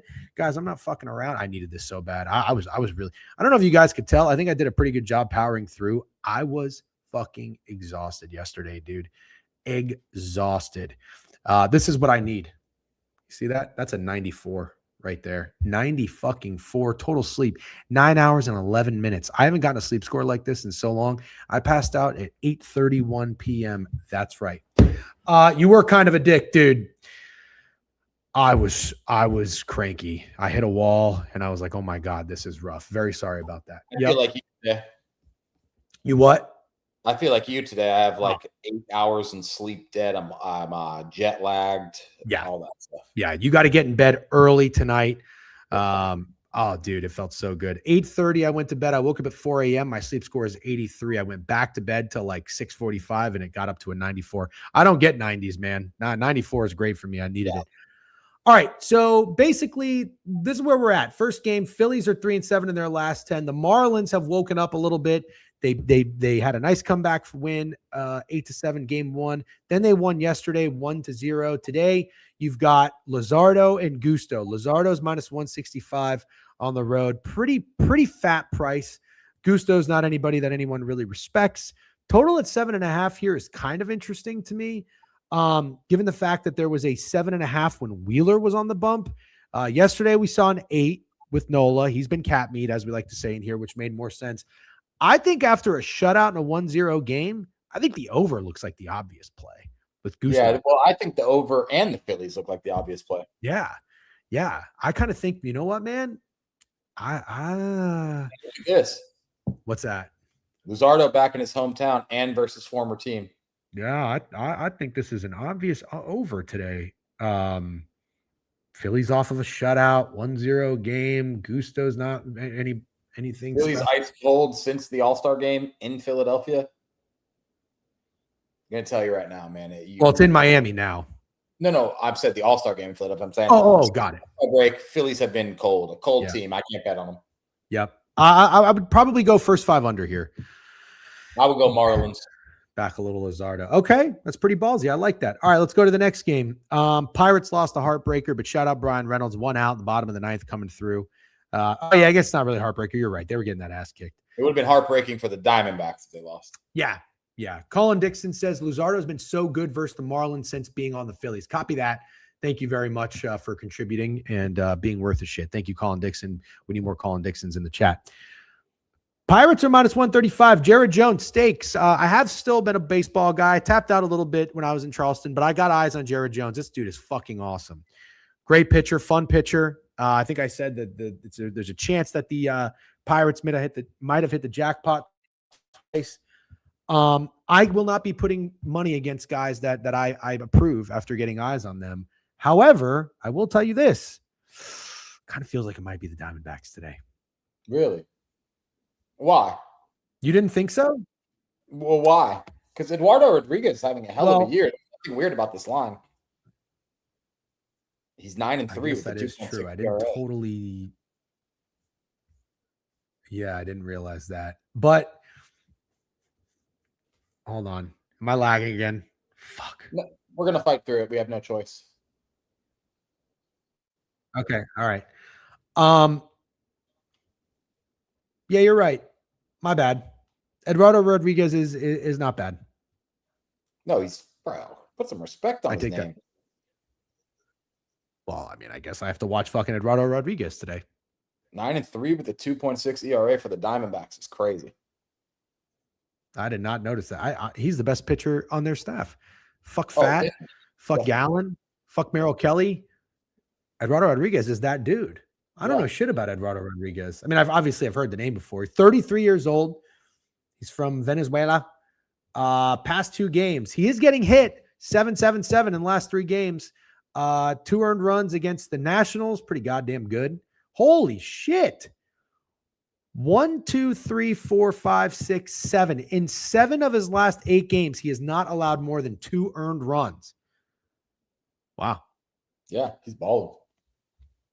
Well, then I'll tell you this. 8.5 total looks kind of high with 2. Yep. And they scored 15 runs yesterday, and I think it's a better chance that these bats stay hot. So, yeah, I like the over.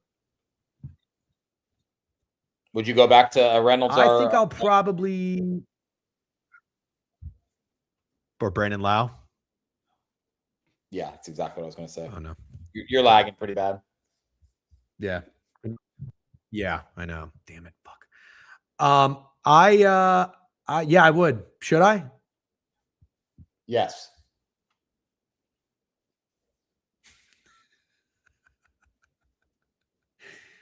Brandon Lau also hits Eduardo Rodriguez pretty well, for what it's worth. If anybody gives a shit. Yeah. All right. Next game. Next game. Okay. Wow, this delay is bad. Yeah. Can you hear me? Yeah, I just did. Can you hear me? There's a large delay on your part, like a couple seconds. Should I come out? Should I go out and come back in? I think we should try to fight through. All right. Hold on. Let me just make sure everything is closed on my end. Yeah, do that. All right. You know what? I'm going to close my screen. You go through the board and I'll tell you what I think. Okay. Well, you're going to be here as a voice, but not as a... Correct. All right, go out. Go out. I just want to make sure that there's no delay once we do that. Go ahead. Close your screen. No. I'm closing my other tabs. Oh yeah, no problem. I can do that easy. Blue Jays. Yeah. Blue Jays at the Nationals. Savage against Littell. Savage is 4-5 with a 3.9 ERA. Littell 7-8 with a 5.1 ERA. Nationals won yesterday. They scored a bajillion runs. Also, since we started talking about the delay, it does seem to be gone. I'm just throwing that out. I closed my tabs. That's probably why. So things are getting better. Nationals won 8-6 yesterday. I always end up in this spot where I want to back the Blue Jays, and it never works out. The Blue Jays are officially last place in the AL East. They're having a brutal year after going to the World Series. They are 14 games out of first place behind your Tampa Bay Rays. And with all that being said, I still kind of want to back them today. Oh, would you talk me off it? Well, the only reason I wouldn't talk you off of it is because I like you, Savage. You said that's who's pitching for the Blue Jays, right? Correct. Yes. Who's pitching for the Nationals? Littell. No Vladdy today, says sick money. How many runs did the Blue Jays score yesterday? 6. I think they score runs today. Yeah, I Okamoto homered. He would be somebody I'd go back to. Eric in YouTube says Littell is awful 100%. Yeah, I think they're going to get to him. I think the Nationals are going to get to him. And they've seen him because when he was on the Rays, obviously they've seen him a few times. I like the Blue Jays bats today. Okamoto homered. I'm down. I'll go back to Reynolds. I'll go to Okamoto. Those would be my two guys in the afternoon. I'm nothing for me in the Marlins game. I'm going to pass on that. We align on Blue Jays. I like the bats. I like Okamoto. I like the Blue Jays to win. Next game, Braves, Mets. A. Smith Shaver for the Braves against Manea for the Mets. The Braves are minus 110. I know Shaver's not new. I don't believe he's pitched this year at all. Mm-hmm. So not a real debutante, but a debutante for the season. The Braves just lost to the Mets 14-3, and then I'm pretty sure yesterday's game was canceled. So today is this is the first game of a doubleheader. Okay.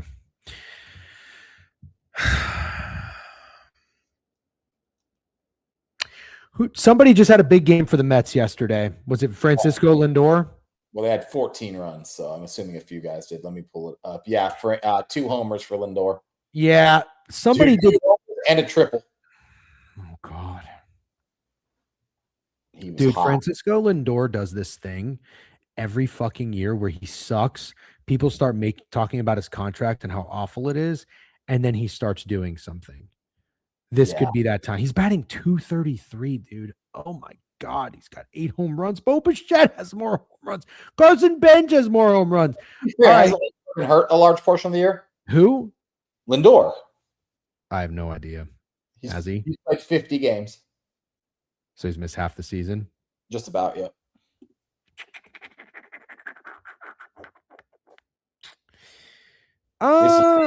Game. Tough game. Yeah, tough game. I'm gonna pass on this, but I would lean Lindor. I would lean Braves. Okay. What do we got next? Orioles, Tigers, Scooble game against Rogers. I mean, is minus 172 not a little short with Scooble on the bump against the Orioles when the Tigers won like 14-0 or something yesterday? Could be Scooble's last start in a Tigers uniform. Hold on, Goots. Don't go anywhere. I'm here. Do we actually think he's getting traded? I don't, but they're obviously going to put that narrative out there because it very well could be. Damn, I don't like the Tigers today. I'm going to be honest with you. I do not like the Tigers today after winning. I don't think he's getting traded either. I don't either. People keep saying that he's going to be a Ray. I don't think so. The Orioles, one thing I would push back on a little bit is the Orioles always get line respect. Yeah. So, minus 172 on Teal Book it looks short for Scooball against anyone. If I have my tabs, I would probably go to covers and see what Scooball typically is. But if the chat can attest to it, is he just always minus 200 or higher? Yeah. The Orioles are not bad. Drew Bender, most obvious under on the board. The thing is that the first two games of this series had there's 27 runs in the series so far. 19 from the Tigers. So yeah, I get what you're saying because Scooble's on the bump, but man, I don't know. Either way, I guess regardless of how you get there, I kind of like the over. Yeah, the Orioles have some success. I talked about one yesterday, the obvious under to fade. I think yesterday was the Giants, Brewers and Giants, and it was Logan Henderson and Landon Roop, and it was 7.5, and I think it was 8-2. That 7.5 number always is a little suspicious. I'm with you. It would be the over, and I guess it sounds like you kind of like the Orioles. I do, and since I've been talking on whatever site I'm using, doesn't matter which one. The Tigers went from minus 172 to minus 181. Oh, so the whales are watching and they don't like what we're saying. Yeah, that actually makes sense since I went 4-10 yesterday on my MLB picks. Brewers, Giants, Drohan against Webb. Drohan hasn't been bad. 5-4, 3.5 ERA. Webb 5-7, 3.9 ERA. Line looks short to me because the Brewers are so good and the Giants are so ass, but I felt that way yesterday, and the Brewers still won 8-2. Because that's what the Brewers do. They did score 0 runs in the first game of this series. I would not fade the Brewers. That's what I always say. Fading the Brewers sounds horrible. Do I think the line's short? Yes, I absolutely do. Drohan off a stinker if you care about that. Big cheesy like San Francisco to score first. Sorry, go ahead. Pretty sure Logan Webb is off of a stinker too. So what would we do there? I like the under. Yesterday's game went over when it was the obvious under with Roop and Henderson. Today, I think, is the game people think would go over. Oh, he's been great off the IL. I thought Webb just had a bad game. Maybe that was 2 starts ago. I could be wrong there. I like the under in this game. Well, hold on. I kind of like the under too, but let's fact check your Logan Webb. Yeah, please do. Recent games for Logan Webb. 6 innings, 6 hits, 4 runs, 4 earned runs. His last game was indeed a stinker against the LA Angels. I will be joining you. Steak and Degen collab under in the Brewers Giants. I think that's a good play. Under Brewers Giants, good play. Okay. Colorado, San Diego. Yep, I got it. Rockies plus 135. G Hughes on the bump. 0-2 with a 2.7 ERA. It's showing undecided for Padres. Do you have a pitcher for him? I'm seeing Canning. Canning, okay. Griffin Canning, Padres minus 153. So what is this here? Padres have won 4 games in a row, including sweeping the Marlins at Miami, which I find very impressive as a Marlins glazer. The Rockies have lost 4 out of 5. Is this line short? Yes and no. Griffin Canning is 1-9 with a 6.97 ERA. There you go. Even still, I have to tell you that my first thought was it seemed kind of short too, because the Rockies are the Rockies. And the Padres have been good. They've won 4 in a row. And even the games they lost before that stake, 1-run losses against the Braves twice, the Braves 3 times, 3-2, 7-6, 6-5. So, I mean, it's like they've been playing really good baseball. I just want to look up. He's hot, dude. He's had 5 singles yesterday. Mickey Moniak in the last 7 games, he's had hits in 6 of them. He has 9 hits, 2 home runs, 7 RBIs. He is a hot dude. Shout out to the guy Anderson something on Twitter that follows us. He was in here yesterday and he reminded me this morning. Michael King pitched yesterday, and the game that I bet him in, he walked the first 3 batters against the Braves stake.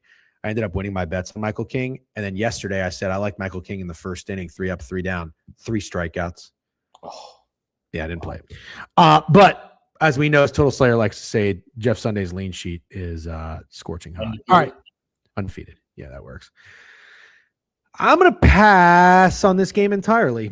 Let's say the Rays real quick. Rangers Rays. Mackenzie Gore on the bump for the Rangers plus 117 against Legumina. I do not know shit about that guy. Kind of surprised CMD minus 141. What do you think? Yeah, dude.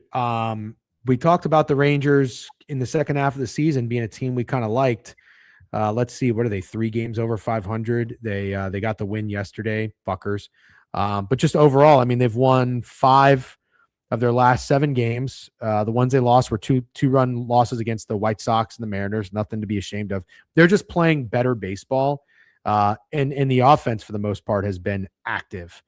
I'm nervous. I think the Rangers the Rangers and the Astros always have the Rays number, it feels like. I think the Rangers are going to win this series, but that doesn't really help you with this game. What do we think of Mackenzie Gore? He's 5-8, 6-8 with a 4.82 ERA. Totals at 8 here. I don't know. Is there anything that you would think of? Yeah, the Rays. I would take the Rays. Okay. You think that's a lot of respect for the pitcher. Okay. All right. I think it's a lot of respect for the Rays, too, with how the Rangers are playing. Mackenzie Gore last outing was against the Mariners. He pitched 5 innings, 7 hits, 3 runs, 3 earned runs. He hasn't had a great outing in a long time. Mackenzie Gore, he has not been very good. Mm-hmm. Yeah. All right. I mean, good luck to you. Yeah. Okay. So you don't like the Rays? Not really. No. The Rangers kind of concern me. Chapman 007. I like Baseball Savant. It's very easy to use and to just see what the pitcher history is and the xFIP WOBA and all that good shit that nobody knows what it means. All right. Guardians Reds, Cantillo versus Singer. Very similar numbers for these guys. 4 ERAs for both of them. The Reds are favored at home. Nope, I'm sorry, they're not. They're plus 114. The Guardians are minus 137. Whew, I do not know what to make of this series at all. I don't either. I don't fucking either. Oh my God, Gavin Williams had 12 strikeouts yesterday. Jesus. Yeah, but the Guardians scored 0 runs. It's the Guardians are a cold team. Yeah. They are getting swept by the Rays. They did win the first game of the series at Cincinnati, but then they had 0 runs yesterday. They're cold. I wouldn't back them. I bet Stephen Kwan in game 1. He was 1 for 5 with 2 Ks. I said I was going to double down, but I watched some of that game. He was lost at the fucking plate, looking at strikes down the middle, striking out, looking. He went 0 for 3 in game 2.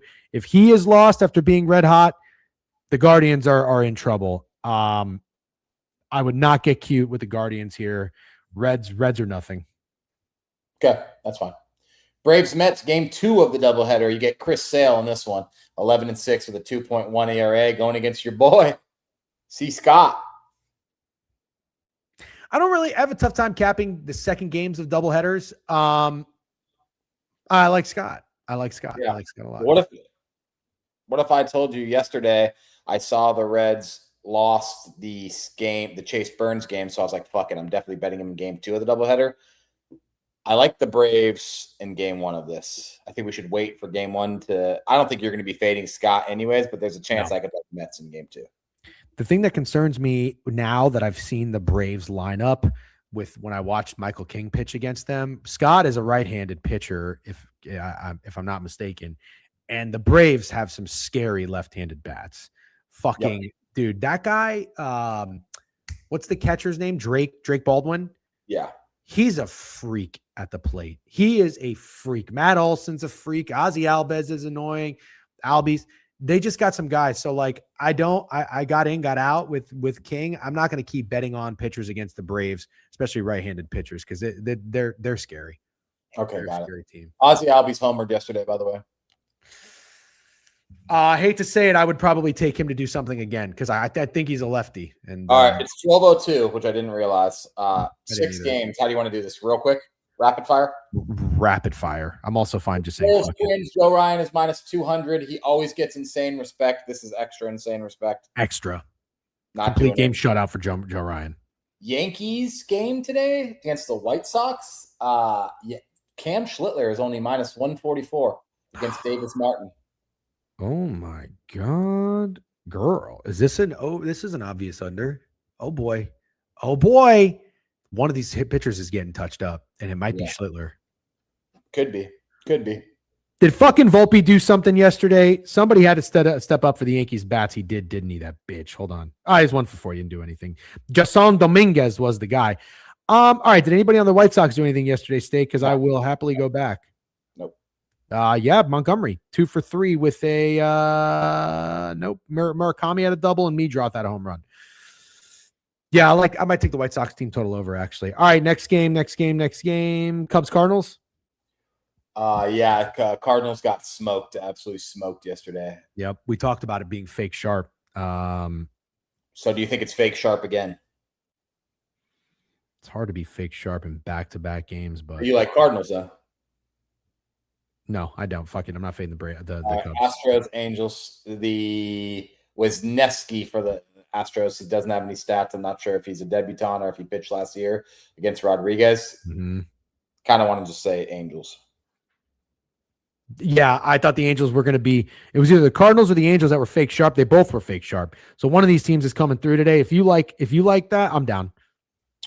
Red Sox Athletics. Simple question: do the Red Sox start to kind of even out? Did they lose last night? You're pretty sure, yes. I fucking hope so, man. Now, what do you think? Pablo Sandoval is pitch. Oh, I'm a Pablo Sandoval guy. Fuck. Jacob Lopez. No, I can't say that yet. Cool. And then the next one's Mariners Dodgers. I don't even need to talk about it. Oh, fuck that game. All right, Steak. Great job. Go get some rest, get some sleep. Thank you to BK for coming on. Thank you all for tuning in. BTL 12:30. You know what to do. We will see you tomorrow morning. More Big Ten preview. Good luck on all your wagers. Enjoy day baseball.